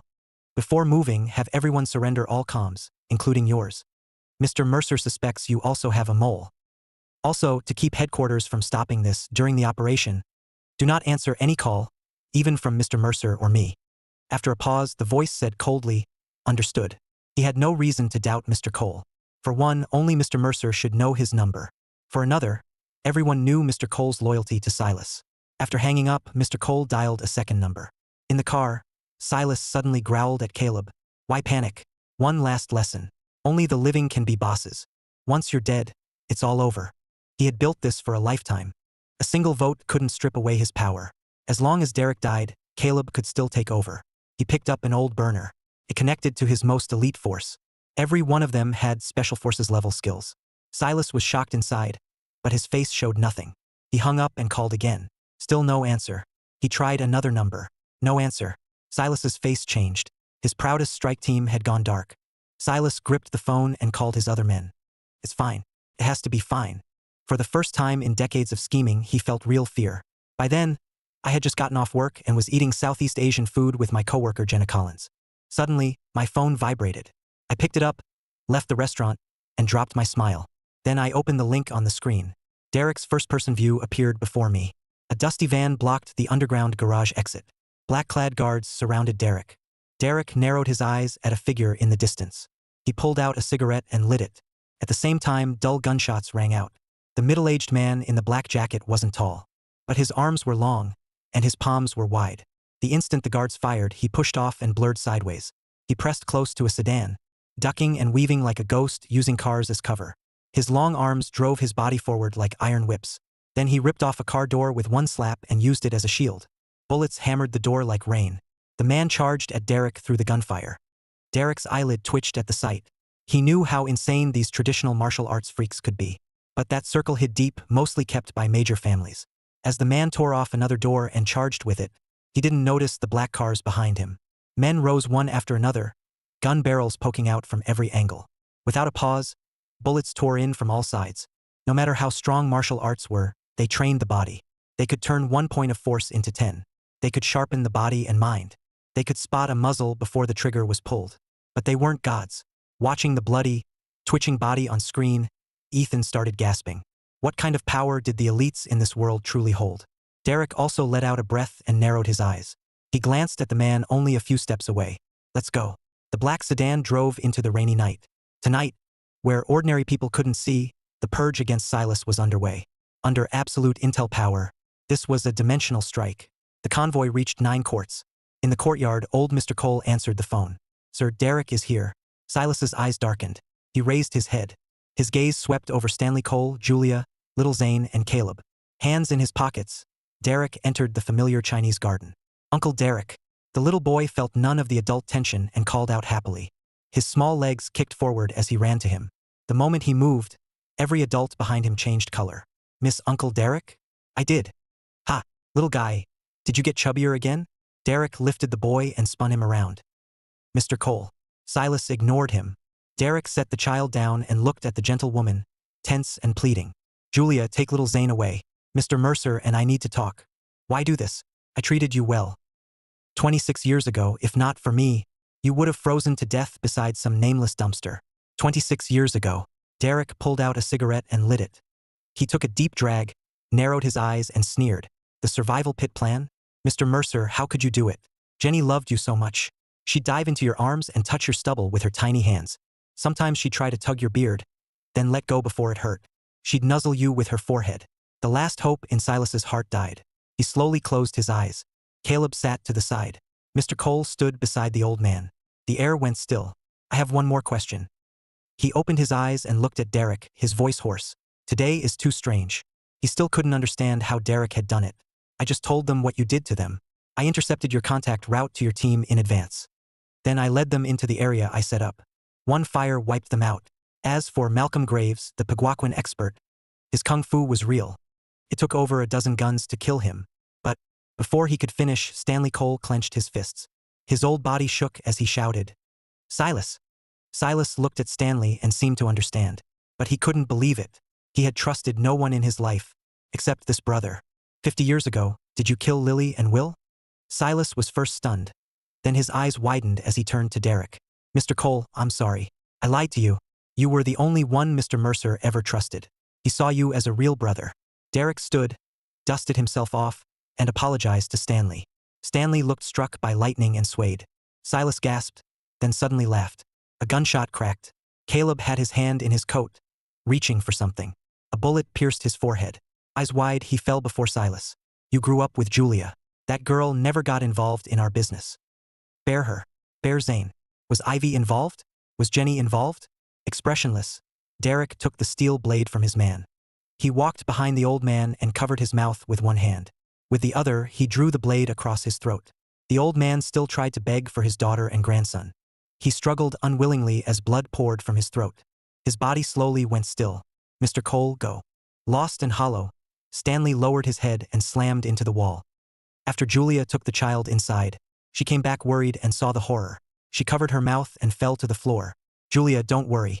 I'll give Zane a way to live. After saying that, he pressed a gun to the back of her head. He held her head in his arms and closed his eyes. Meanwhile, Ethan read the long account Derek had sent. Damn it, I overplayed this. Derek alone is this dangerous. Can I survive Chloe and Adrian's war starting tomorrow? Can I still run? Europe? America? The Arctic? I don't even have enough money. Shit. Inside a solemn old ancestral hall, several elders wore long robes. They sat in grand chairs as hurried footsteps sounded outside. The elders all looked toward the main door. Chairman, elders, do we have a result? Yes. Silas Mercer's forces have been wiped out. His daughter Julia, son-in-law Caleb, grandson Zane, and old butler Stanley Cole are all dead. The hall went silent. The elders began whispering. Their faces were full of shock and fear. Old Mercer ruled for a lifetime, yet fell to his foster son. This Derek Shaw is truly something. 5 years. He acted for 5 whole years. Everyone knew Lord Shaw of Harborview was finished. How did Derek do it? Old Mercer's elites were handpicked and heavily trained. They all had real combat records in war zones. A young talent like this is a blessing for Canal Gate. Yates, issue the notice. Yes, sir. Canal Gate had long gone legit, turning into a business alliance. In the shared apartment, Ethan finished a set of push-ups and sat shirtless at his desk. Stacks of Chloe's files lay spread across it. After reading for a while, he shoved them away, agitated. The crushing pressure and fear nearly swallowed his hard-won courage. In games between giants, lives were just numbers. Take Silas and Derek alone. That fight had already erased lives in the double digits. Woken from deep sleep, Porsche manager Mia Bennett stared at the unknown number. She frowned, hesitated, then answered. Come to no vice bar. Mia froze, then realized who it was. The struggle, restraint, and madness in his voice made her remember him at once. I'll be right there. She yawned, got up, and carefully searched her closet. She chose a black jacket and a pink floral dress. No stockings, just black ankle socks and flats. Then she rushed into a cab. Sir, I'm here. Someone is waiting by the door. Mia stepped out of the elevator and looked around the lively No Vice bar. As she reached the entrance, a middle-aged manager came forward. Excuse me, are you Ms. Bennett? Huh? Yes, that's my name. The gentleman is waiting. This way, please. Mia entered the club, hit by heat and blasting DJ music. Watching the young crowd sway wildly, she was stunned that there were private rooms upstairs. Minutes later, she saw black-clad guards outside a private room. Her heartbeat suddenly quickened. Mr. Hayes was no ordinary rich man. The door opened. Purple, red, and blue lights made the room feel seductive. Mia held her breath and looked at the dark figure before the huge glass wall. Mr. Hayes, come here. Ethan's eyes were half closed. All his emotions poured out in the neon and music. Yet his mind became unbelievably calm. Thoughts flew. Dozens of minutes later, did you think I was casual? Even if I were, I'd sell myself for more. And this is my most precious thing. Good news. My runaway emotions and reason were dragged back from the edge. Bad news. I shouldn't have called Mia to Derek's turf. Ethan rested both arms on the sofa and crossed his legs. This woman was smart. She had likely caught my truest emotions. Let's go. Ethan stood to grab his trench coat, but Mia got up first. Barefoot, she stumbled over to help. You're smart. Outside the bar, Derek's men had a car ready. It drove into the rainy night. Ethan looked out. Rain scattered light under the street lamps. The city looked beautiful and blurred. Do what you're supposed to do. Don't try to touch dangerous things.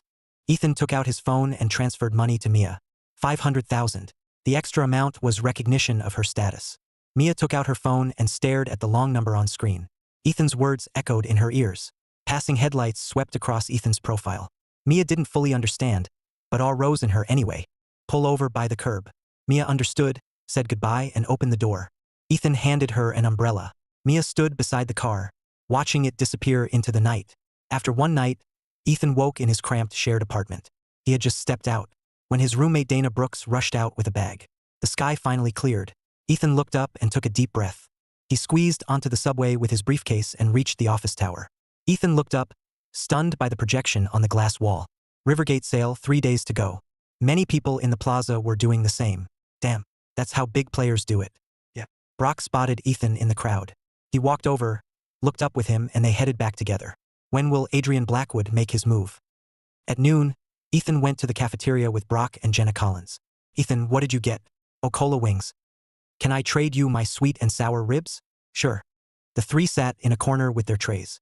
Right away, chatter rippled through the cafeteria. Something happened. Rivergate's in deep trouble. Check the news. Rivergate's been burning cash for half a month. They're screwed now. The penalties alone are huge. Someone's trying to bury Rivergate. All three froze and exchanged grim looks. Looking around, they saw employees from different companies, either scrolling their phones or rushing to check them. Cold screen light reflected on every face. It's here. Finally, he quickly opened the trending lists. Rivergate topics had nearly taken them all. Rivergate's top 3 streamers, joined by several others, jointly accuse Rivergate's 10 sins. Rivergate treats us like cash machines. We're people, not machines. Rivergate streamer dies suddenly.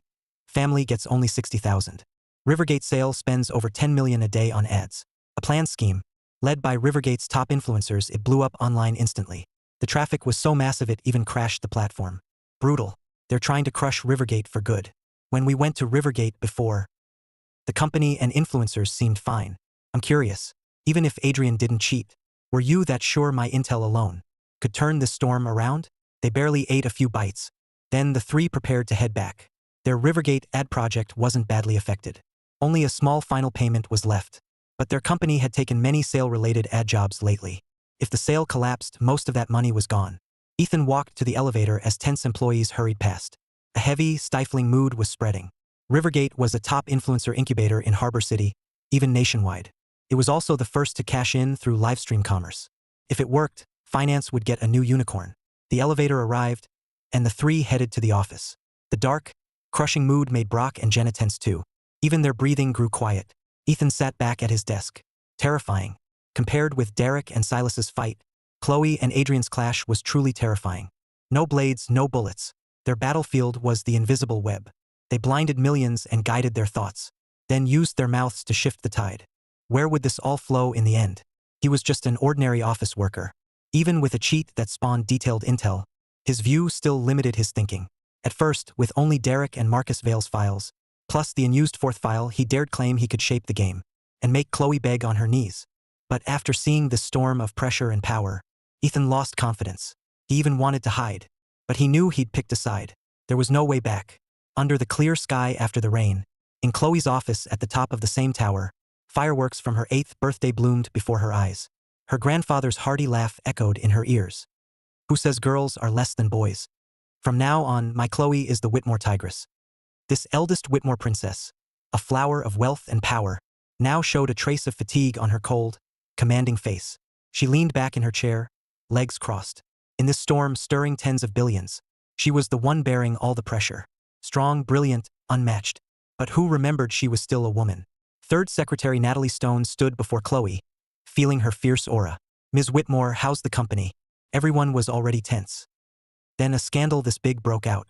Everyone is panicking and lost. Hundreds of companies in the tower are affected. Everyone can feel the suffocating cloud. And Rivergate at the center is in chaos. Everyone is asking if the year-end sale can still happen. PR, advertising, streamer relations, almost every department's phones are blowing up. Send notice. Rivergate Media will hold a press conference in 2 hours to address every trending issue. Also, have legal send notices to all related streamers, major accounts posting improper claims, and media outlets. I'll sue them until they're bankrupt. Yes. Notify everyone. In 15 minutes, I'll give a company-wide video address. Yes. Go. Yes. Natalie's heart raced. She backed up a few steps before leaving. Once in the hall, she hurried off. Soon, she broke into a run like a gust of wind. Chloe's orders spread through the company fast. Evelyn Foster from advertising leaned by the door, arms crossed, watching the mood shift. She had crossed paths with Ethan in the Maybach. Is this Ms. Whitmore's charm? After the order came, the panicked staff instantly found their anchor. Everyone held their phones, waiting for the video address in 15 minutes. The screen lit up. Chloe wore a white V-neck chiffon blouse, with a black shawl, seated behind her desk. Her bright eyes looked into the camera. Hello, Rivergate Media colleagues. I'm Chloe Whitmore, East Harbor Airport. Adrian Blackwood strode out of arrivals in sunglasses. His female secretary followed half a step behind with a briefcase. Four black-clad guards surrounded him. Mr. Blackwood, look, Ms. Whitmore is speaking to her company. Adrian looked at Chloe on the screen. He loved the strong, proud, queen-like woman. Very inspiring. Yes, Ms. Whitmore truly stands with any man. A beauty who outshines them all. What does Chloe have in hand? Did you find out? Mostly streamer contract issues. But with our guidance, netizens don't care if the contracts were legal. We framed Rivergate as a company that ignores human lives and squeezes influencers for data and traffic. Feels a little too smooth. Our plants, Felix Grant, Mason Reed, and Claire Ford, all move too smoothly. I met them in secret. There's nothing off. What about Grace Palmer? Ms. Whitmore transferred her out of Harbor City. We've only spoken by phone. Call her now. I'll speak to her myself. The call rang once, then was cut off. Minutes later, the same number called back. Grace's lowered voice sounded in the car. Secretary Palmer, I miss your body. That other side under your polished look. Even surprised me.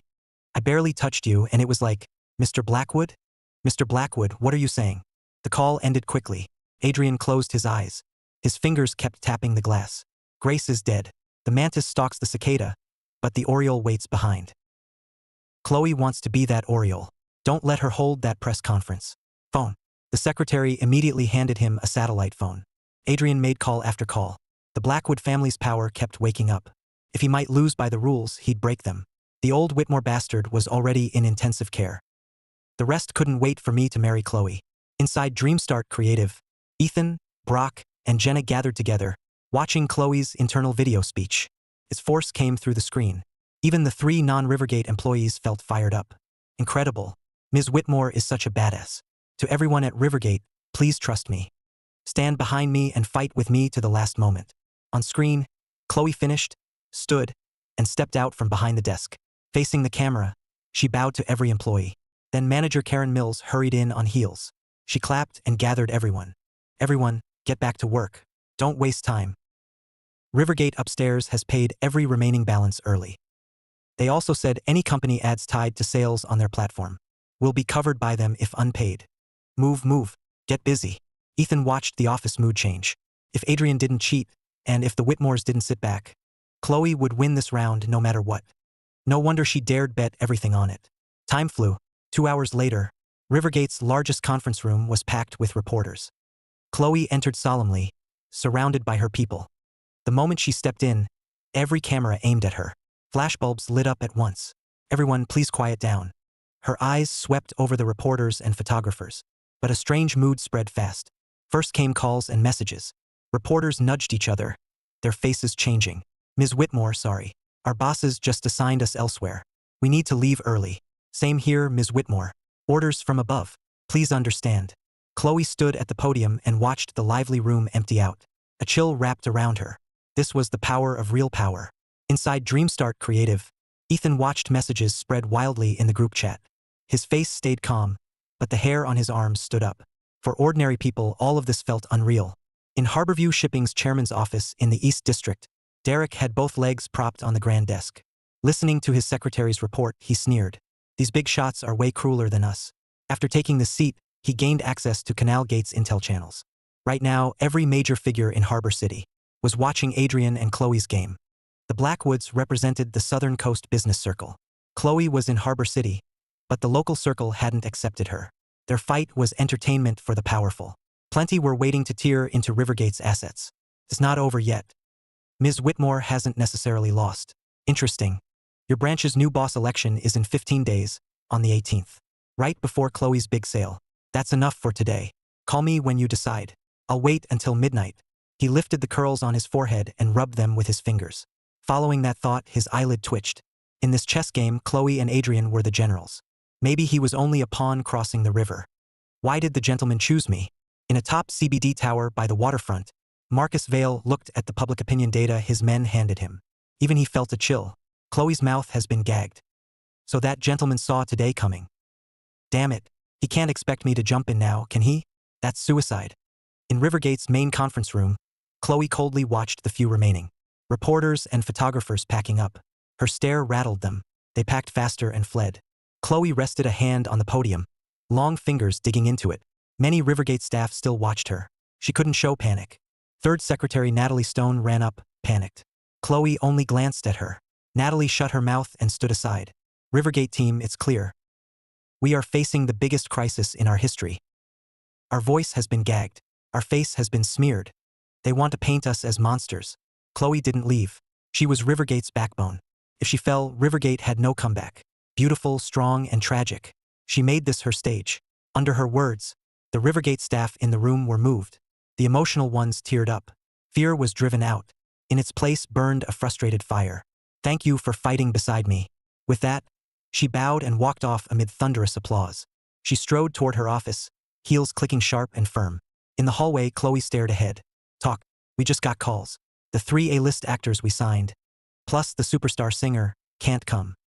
They said Rivergate has a major PR crisis, and working with us would hurt their image and value. Of course, that's just the excuse. From what I found, Adrian Blackwood put the word out in the industry. Anyone endorsing us is disrespecting the Blackwoods. I understand. Also, our 3 overseas e-commerce markets have channel problems. Logistics partners in Southeast Asia, Europe, and America have suspended service. We have contracts, but they're blaming Rivergate and dragging it into court. If it takes months, we won't survive. Leave it to me. I'll solve it. Under Natalie's gaze, Chloe walked firmly into her office. Alone in the room, Chloe finally let part of her mask fall. Her stunning face turned pale and helpless. She allowed herself 1 minute of weakness. A minute later, she sat up straight, calm again, and opened the drawer. She took out a phone and called home. Adrian dared break the wager so openly. She had to ask if her family would just stand by. I want to see Grandpa. Chloe, Grandpa is resting. What is it? Are you that eager to sell your daughter? Has the Whitmore family fallen so low it must trade a daughter for marriage? You brat. Are you questioning your father? Without the Whitmores, do you think you could build this? In just 2 years? Chloe hung up before he finished. She knew her family had abandoned her. Otherwise, Adrian couldn't have gone this far. Chloe took a deep breath and called her fiancé, Adrian Blackwood. Chloe, if you admit defeat now, I'll help you lift Rivergate back up. It'll be our shared business as husband and wife. Hearing that fake voice, Chloe trembled slightly. She said nothing. She didn't want to just bark helplessly. She leaned back and looked at the endless blue sky outside. She thought of the elite circle's talk about Derek taking power. Then she remembered her first deal with Mr. Hayes. She grabbed her phone and dialed one last number. At Dreamstart Creative, Ethan was at his desk. Seeing the number pop up, his heart raced. Fine sweat quickly formed on his forehead. Shit, she really called. Ethan stared at the phone like it was burning his hand. Power on paper was nothing like seeing it firsthand. His view of the world kept falling apart. Ethan shook off the nightmare. He had to respond. He didn't answer. He hung up. He told Jenna and Brock and left the office. In the long hall, Ethan heard his own heavy heartbeat. His body burned as pressure sent adrenaline raging. At the hall's end, by the window, he looked over the city and called back. Looks like you're in trouble again, Ms. Whitmore. Need help? Mr. Hayes, can you people? If you can pay. Of course, we'll discuss the price in person. They didn't talk long. Ethan let out a breath. He looked at the sunlit city, then turned toward the elevators. Mr. Hayes. We meet again. Moments later, Ethan entered the office. Mr. Hayes, I have a question. On our first call, you once said this. Ms. Whitmore, I almost pity you. To us, you're a beautiful canary trapped in a gilded cage, fighting a story with a fixed ending. You never know that behind your all-in gamble, countless people watch your every move like a joke. They even clap every time your career takes off. Chloe read every word carefully. A tragic look crossed her stunning face. Now, Ethan's words were coming true. She seemed unable to escape her fixed ending. Mr. Hayes, is my ending really fixed? Of course not. If you want, at least not now. Ethan quietly analyzed his cheat. White files mostly targeted billionaires. Of the files so far, Derek had Canal Gate behind him. Marcus Vale was rooted in Harbor City, a media giant in the gray zone. They could resist Adrian and help Chloe at just the right points. That was how the files triggered. Mr. Hayes, name your price. She kept it brief, direct, no games. Ethan watched Chloe and knew this proud woman had yielded. His smile grew brighter. Their first meeting flashed in his mind. Chloe had drawn her Colt M2000, pressed it to his forehead, and he had been terrified. When Grace fell bloody at his feet, his body went cold and blank. But now the roles had changed. Ms. Whitmore, when we first met, you asked me what it cost to kill Adrian. I said, be my woman. That deal still stands. Choose your words carefully, Mr. Hayes. If she would sell her body, why fight fate at all? What a shame. 100 million. Also, you owe me 3 favors. Ethan's smile vanished in an instant. Excitement roared in his eyes as he spoke with no room for refusal. Chloe didn't care about the money. To her, it was extra. But at the second condition, her eyelid twitched. Chloe saw the 100 million as an add-on. She didn't know that was what Ethan cared about most. Only things you can do without crossing your bottom line. Chloe took a deep breath. She felt sad, but helpless. Beautiful women had always drawn cruel fates. Deal. Chloe picked up the red phone and called. How much cash is left in the company account? Understood. Keep operations running, then transfer the rest to my account.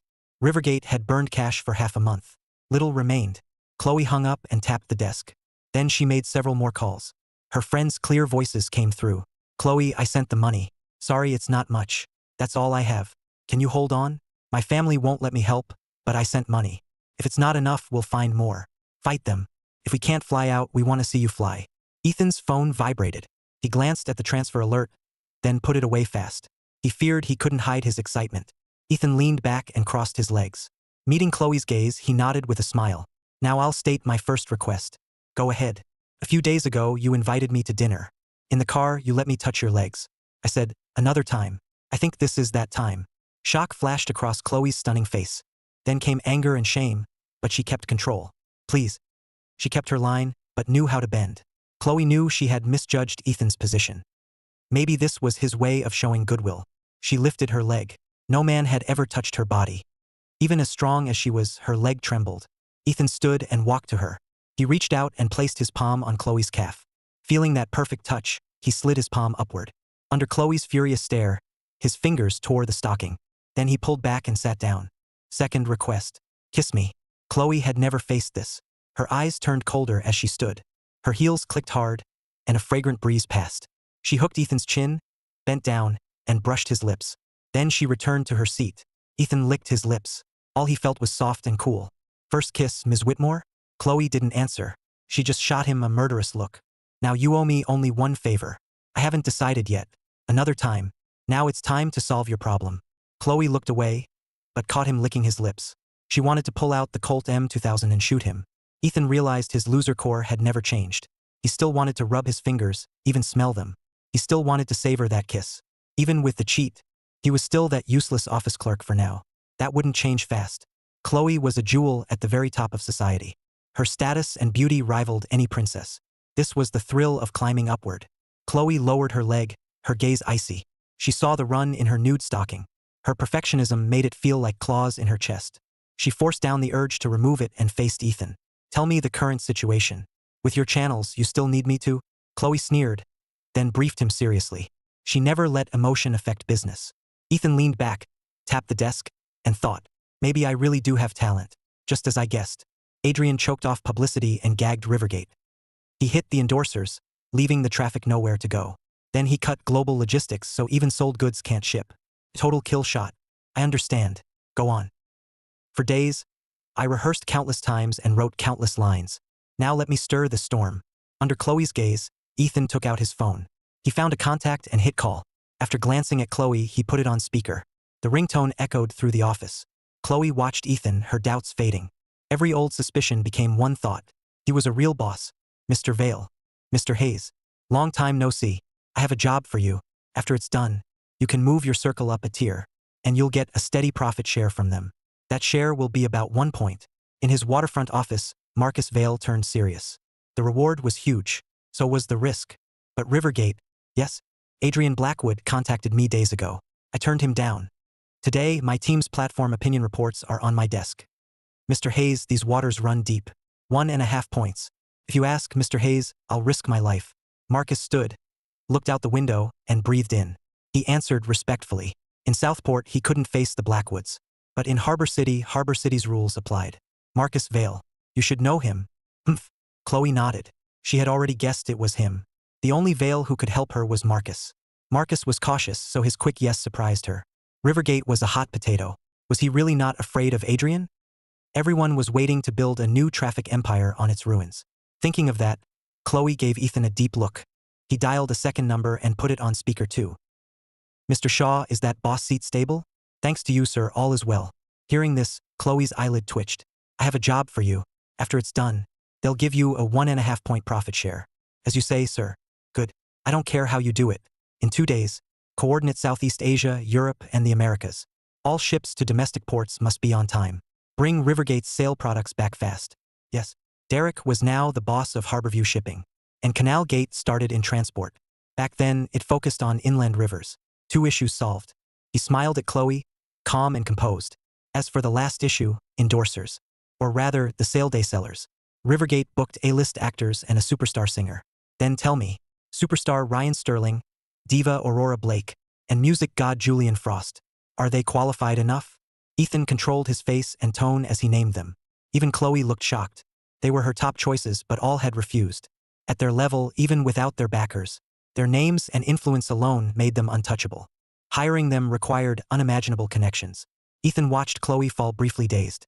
He spoke at the perfect moment to the eldest Whitmore daughter. Ms. Whitmore, visiting Mr. Caldwell is on you. With that, he stood to leave. I'll wait for your call. Only after Ethan took a few steps did Chloe snap back. She calmly pressed the call button. Natalie. Yes. The office door shut softly. Only Chloe remained in the vast top-floor space. She stared at the door, her long lashes trembling. Her icy face softened. She leaned back, exhausted, sinking into the chair. Only when alone could she drop the mask.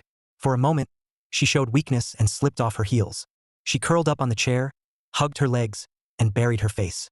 Then she noticed the pale scratch Ethan had left on her stocking. Her face tightened. The weakness vanished. The flawless goddess returned. She stretched out her leg to lift her skirt and remove the stocking. But the tight pencil skirt stopped her, and her cheeks flushed. Chloe stood barefoot to the side. She looked at the windows overlooking the city. She pressed the remote. The curtains slowly closed. Blushing, she took off the pencil skirt, draped it over the chair, then removed the stockings. She tossed them into the trash with a cold face. She had never suffered such humiliation. In the elevator lobby, this is far enough. If my coworkers see you, that won't be good. He entered, pressed the floor, and nodded to Natalie outside. The doors closed. As the elevator dropped, Ethan slowly relaxed. His heart pounded, his legs weakened, and his back was soaked. The courage, reason, and wit holding him up seemed to drain away once the act came off. But he knew he couldn't fully relax. The camera in the upper rear corner was still recording.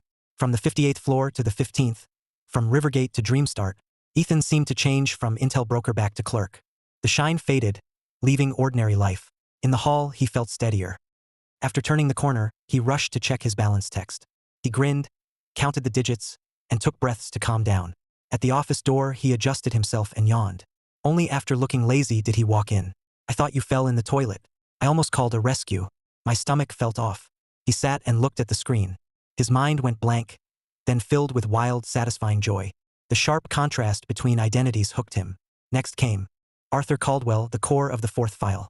He had no vast wealth or powerful family, but his status was extremely special.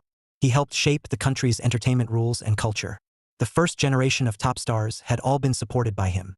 Arthur Caldwell was a very stubborn old man. He refused to use favors for profit, even for his children. Only one person could make him break his rules. The one person he felt guilty toward for life. A thorn in his heart that would follow him to the grave. In the 58th floor office, Chloe pressed the call button. Natalie, Ms. Whitmore, calm everyone down. Have them focus on their work. Tell them Rivergate won't lose. Yes. Also, prepare a car now. I'm going out. Keep it quiet. I'll handle it now. Natalie felt the power in Chloe's voice, face, and posture. Her anxiety turned to energy. Even her reply gained strength. Her heels clicked in a crisp rhythm. 5 minutes later, Chloe left the tower silently in a black sedan. What even is all this? Damn. I didn't get it, but it felt powerful. I sat at my desk, restless, because I knew forces outside this office were battling from afar. And now I could do nothing. Change had arrived. A real boss would keep doing his work calmly. I should do the same. Use every second to read, study intel, and write scripts. But when it mattered, I froze. I couldn't focus at all. Just then, my phone vibrated. Marcus Vale sent encrypted files. I looked around the office. No coworker was watching. I exhaled and opened them carefully. Marcus had gathered reports on platform outrage points and the hands pushing them. Mr. Vale, your ability to gather intel is excellent as always. That's exactly what we value most in you. I made no request. I only typed one line. I hit send and grinned at the sent mark. Almost at once, Derek's encrypted message reached my phone too. It contained Derek's freight schedule map. It was just as detailed. Ship IDs, loads, routes, tracks. I wasn't sure what it all meant, so I typed something vague. What Silas Mercer couldn't do, you can. Marcus Vale sat in his office. Seeing my reply, his eyes sharpened and his breathing quickened. What does Mr. Hayes mean? Then he stood, gripping his phone, and paced before the huge windows. Does the organization behind Mr. Hayes want to recruit me? Maybe all of this is their test. At Harborview Shipping in the East District, Derek stared at the reply. His gaze deepened as he pondered what Silas Mercer couldn't do. As if remembering something, his lowered eyes suddenly widened. He clutched his throat, gasping in short breaths. After revenge, he felt empty, unsure what life meant, or what he should do now. Now, maybe he had an answer. This damn life. Why could they treat Fatty, Tank, and Ivy like pawns? I want that seat too, just to see if they all see us as less than human. Elsewhere, a black sedan stopped at an old apartment complex. Chloe stepped over dry leaves, cracking them underfoot. Behind her, Third Secretary Natalie Stone followed with gifts. They reached a door and knocked. And you are? I'm here to visit Mr. Caldwell. Please tell him Chloe Whitmore, William Whitmore's granddaughter, is here. One moment, please. Soon, the middle-aged woman led them to the living room. Then she left to pour water for the guests. A few minutes later, the study door opened. A thin old man with a cane walked out. He looked at Chloe from afar, his eyes sharp with wisdom. Felt like he could see right through her. Even Chloe grew solemn under that gaze. Mr. Caldwell. William Whitmore and I barely knew each other when we were young. In old age, we lost contact entirely. You came to me because you heard about a few minor things I did long ago. Then you should know I value my reputation most. If you came to ask a favor, you can leave now. Chloe said nothing. She took out her phone and dialed a number. Then she turned the phone around and handed it to him. Mr. Caldwell, please take this call. Even for William Whitmore, I wouldn't agree. It's not my grandfather. Arthur Caldwell heard that and reached out his dry hand for the phone. Meanwhile, in a side restroom, I sat on the toilet tank. I didn't try too hard to hide my nerves. Hello? Is this Grandpa Caldwell? Who is this? My name is Jason Caldwell. You probably don't know me, but my grandfather was Henry Caldwell. Henry?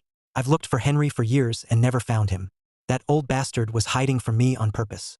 The old man's voice rose. I slowly got into character. My mind stayed calm, while my body heated up. The file on this man kept replaying in my head. Why didn't I visit him myself? Why send Chloe instead? And why call him by phone? Because the file said this about Arthur Caldwell. Born in 1940, once held high office, guards his name, loves books, reads hearts, and is almost wickedly smart. I didn't fully grasp that weight, but I knew one thing. I couldn't hold up in front of someone like him. Any act would look like bad clown work to him. So my nervous breathing went through the phone, and Arthur heard it. Holding back my excitement, I said, Grandpa Caldwell, please stop looking for us. My grandpa said you don't owe our family anything. Everything you've achieved came from your own talent and grit. Arthur's lips trembled. Hearing that, the last trace of doubt in his heart vanished. I owed Henry. The year college exams resumed, Arthur failed. But Henry Caldwell, an older man from his village, passed. Later, Henry's father fell gravely ill and needed money. Henry came to Arthur, and Arthur went to Capital City under Henry's name. From there, his rise was meteoric. Arthur felt he had stolen Henry's life. He once said if Henry ever asked, he'd risk his life to help. Grandpa Caldwell, I'm useless. I'm getting married soon. But I can't afford a home or even the bride price. I remembered something Grandpa once mentioned. So I found Chloe Whitmore, CEO of Rivergate.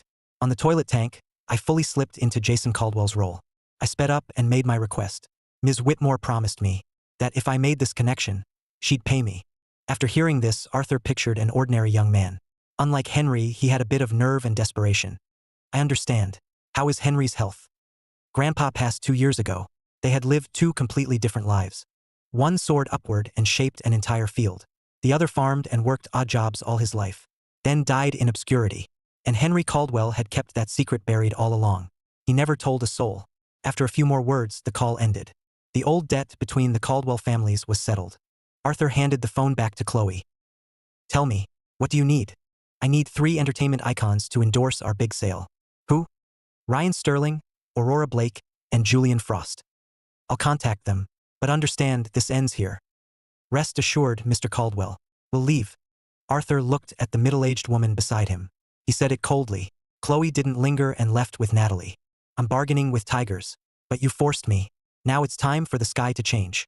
Outside, the sky was darkening. Chloe looked up. Today's farce had swallowed Rivergate like a storm. She still had too much work to do, and Mr. Caldwell was no saint either. I had reread the file again and again, yet still couldn't pin down his thorn. Was his guilt really fear that Henry would stain his reputation? Or was it true remorse? It didn't matter. Jason Caldwell, I'll make it up to you someday. Even if you never know. In the cramped restroom, I exhaled. I tilted my head back against the wall. Media, logistics, endorsers. All three pieces were in place. Could we pull off a wild comeback? After getting home, I sat at my desk for a long time before snapping out of it. I checked my bank balance again. When that huge number appeared, the urge to run rose in me again. I mocked myself and tossed the phone aside. I took off my shirt and did push-ups until my arms shook. Then I opened my phone and watched crime movies. This time, I chose a foreign film close to a documentary. Raw and brutal. Time ticked by. At midnight, I hit pause. After a moment, I set the phone aside and walked to the bookcase. Soon, a new file was in my hand. 5 centimeters above the tie clasp, it wasn't white like the first 4. It had a nail-sized yellow mark. A yellow-level classified file. Chloe, Derek, Marcus Vale, and even retired Arthur Caldwell were only white-level files. People at that level were roughly worth billions, even with special status. I sat back at the desk and opened the folder. I placed the thick stack of intel before me. Meanwhile, in a dim, lavish private club by the waterfront, a group of rich heirs drank together. A baby-faced young man toyed with the starlet in his arms, while toasting Adrian Blackwood at the head seat. Adrian, your fiancé is seriously sharp. When Rivergate was raising funds, several of my investment advisors pushed hard for me to put money in.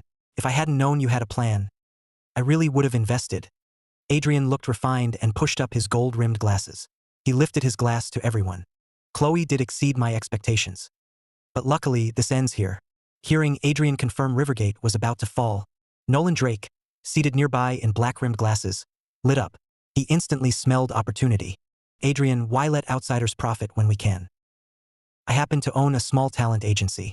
Mostly keeps a few starlets around for fun. Once Rivergate falls, I'll pivot it into influencer sales. If you're interested, we can all buy in. Most of them weren't core heirs and were usually short on cash. Hearing a chance to make money, they all stirred. Their eager eyes turned to Adrian. I'll be the first to invest in Nolan's company. Name the amount. Everyone erupted in cheers. Glasses clinked, and they drank them down. After several rounds, Adrian seemed a little drunk. He staggered away from the crowd into the garden. But once he stood alone by the railing, watching the dreamlike city skyline, his eyes instantly turned clear and vicious. Rivergate, that fat prize will be mine. Morning sun shone through the subway exit as I followed the crowd with my briefcase. I couldn't help yawning. Last night's new file was way too addictive. In the plaza before the tower, the giant screen was flashing. Rivergate's sale countdown, heavy with the feel of an incoming storm. Watch the tower rise, watch the feast begin, watch it all collapse. I laughed and patted my coworker's shoulder. Did you just reach enlightenment? Ethan, I have to say this. Jenna is a good girl. She's been so forward. You can't keep stringing her along. You need to take the last step. Brock, I get it. Then I sat at my desk and browsed the news. Suddenly, I saw a bold red notice on Rivergate's site. I paused. Another press conference? An hour later, at 9 sharp, I fell into thought. As an intel broker, staying detached after making connections was professional. But the hidden currents still hooked my curiosity. Sure enough, starting at 9, Rivergate's press events seemed cursed. 9 failed. Noon failed. 3 p.m. failed again. All day, for events were cancelled. The whole internet mocked them, but I knew. At least 2 crazed forces were fighting beneath the surface. Near closing time, the office was dim. Only the cold glow of the monitor lit my face. I stared at the final notice, red background and black text. Ethan was filled with emotion. Tomorrow at 7 p.m., the final press conference. They would clear the rumors and reveal new endorsers. Chloe and Marcus Vale were both complete lunatics. Late-night Harbor City still roared. 3 low-key vans left the airport. They stopped before a top Riverview penthouse. Inside sat people who could shake the entire entertainment world. And they all seemed to be waiting for an order. In the living room, Marcus Vale stood to greet the refined man walking in. Then the view turned to the other 2 seated on the sofa. Marcus was surprised and respectful. Mr. Sterling, I didn't expect you to come in person. I'm Marcus Vale. I do a little work in media. Ryan Sterling shook his hand warmly. Mr. Vale, good to meet you. Marcus turned to Aurora Blake and Julian Frost. If word gets out that you 2 are appearing together, it'll cause a massive stir. Just then, the doorbell rang urgently again. Marcus looked toward the door. A meaningful smile appeared on his face. That should be Ms. Whitmore. On the 21st, the night of Rivergate's big sale, Ethan, Brock, and Jenna didn't leave after work. They pushed their desks together. Each had a self-heating hot pot. They stared nervously at the livestream. Because of the scandal, Rivergate had huge attention. Bad publicity is still publicity.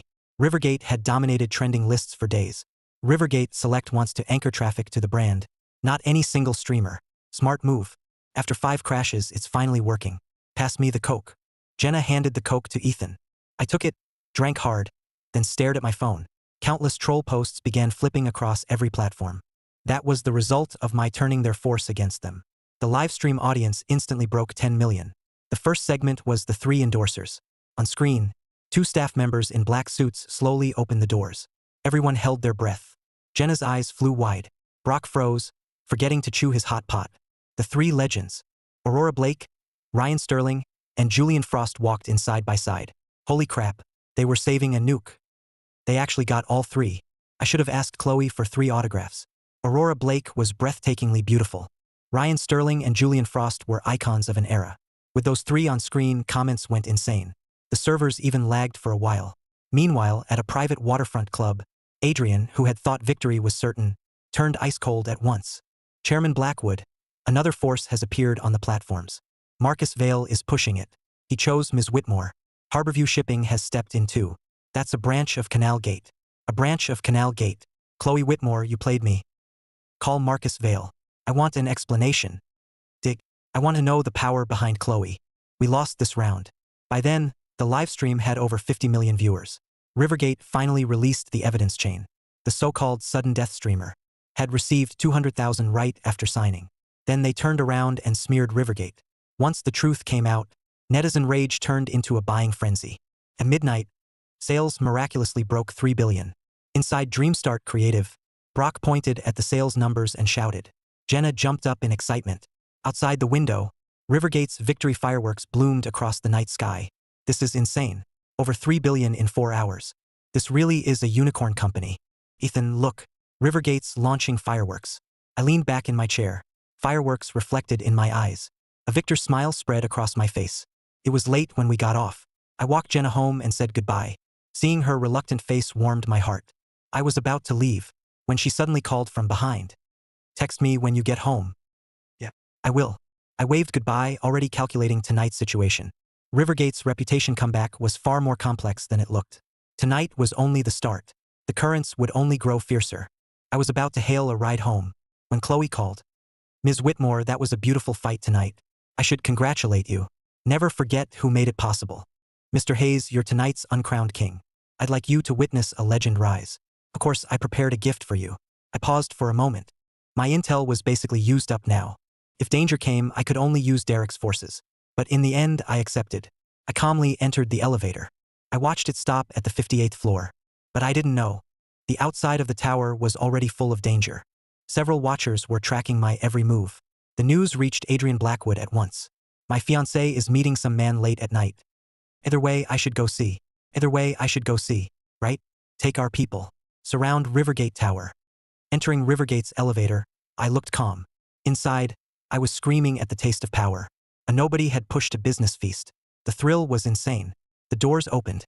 Natalie Stone bowed deeply. Mr. Hayes. Then I strode into the hall, driver and secretary behind me. I knew this trip could be dangerous, but my hunger for the top kept me moving. In the 58th floor office, the big screen showed the sales first day frenzy. I sat in the boss chair. Chloe handed me a document. Mr. Hayes, Rivergate's equity transfer agreement. Please sign. So this is your gift, Ms. Whitmore? It's for you, or rather, for your people.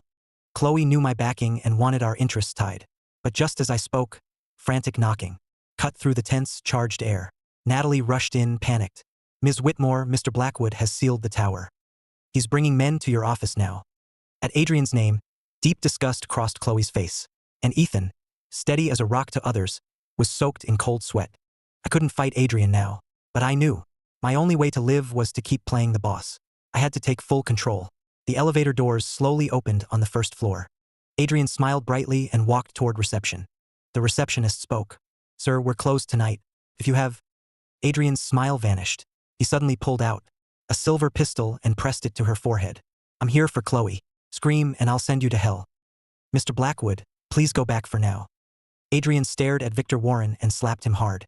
Victor tried to stop him, but Adrian's guard struck him flying. He slammed hard into the wall. Adrian had broken the wager this far.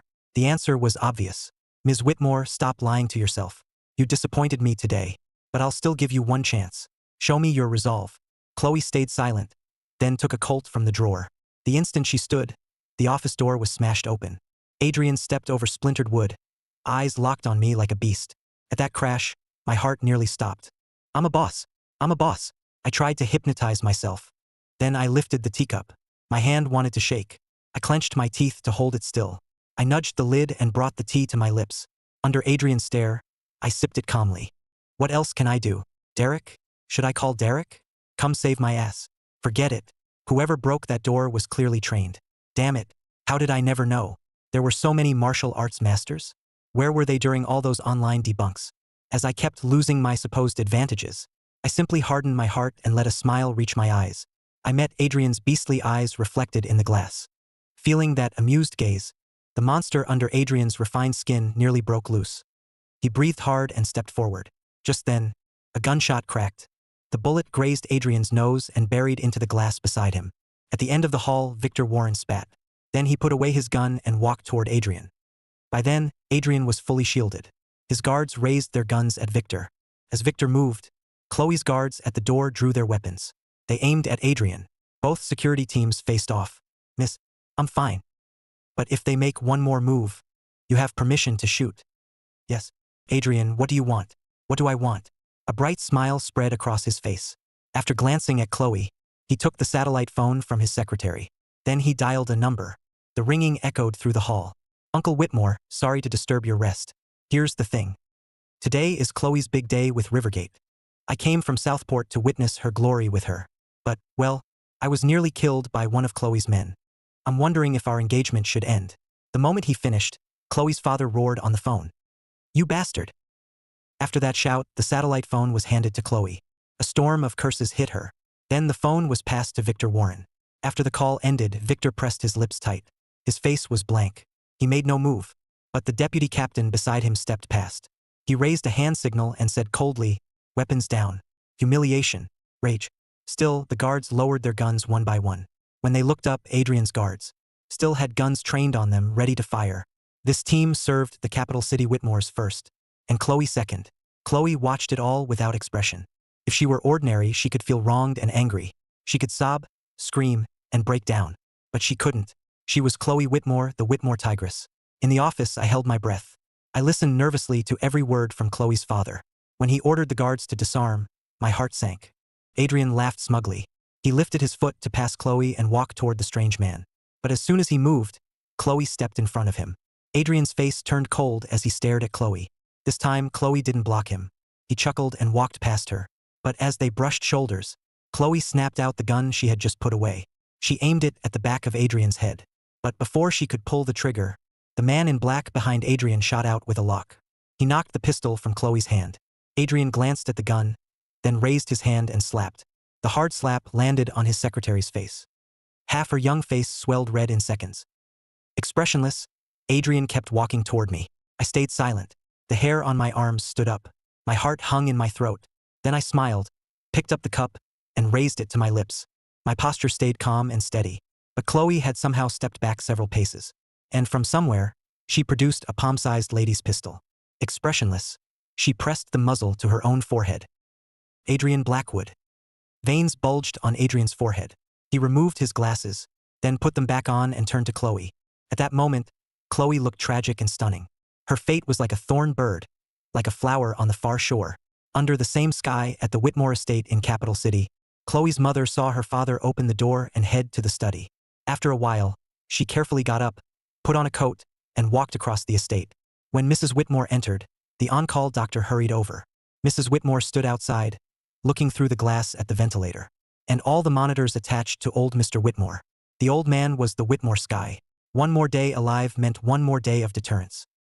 Dr. Wallace, I want to see him. Madam, please wait. Please wait. Mrs. Whitmore put on a gown and carefully disinfected her hands. She softened her breathing and walked to the bed. Under the warm light, she looked at the old man, kept alive almost entirely by modern medicine. Her eyes reddened. Several times she reached out, but whenever her fingers touched the blanket, she pulled back. She couldn't bear to wake him and make him worry now. But she also ached for Chloe in Harbor City. Just then, a cough broke the ICU silence. The old man's eyelids trembled, then opened. When his voice sounded, Mrs. Whitmore's tears fell uncontrollably. Don't cry, don't cry, I'm here. The sky won't fall. He couldn't move, but his thin hands struggled to tap hers. Shit, this went too far. Through the glass reflection, I saw Chloe's gun knocked away, then watched her press another gun to her own forehead. My heart nearly stopped from fear. Better shattered jade than whole clay. Chloe could do it. Thinking of Chloe's file, I knew that for sure. And if Chloe really died in this office, the already chaotic situation would go completely berserk. I'm just a nobody.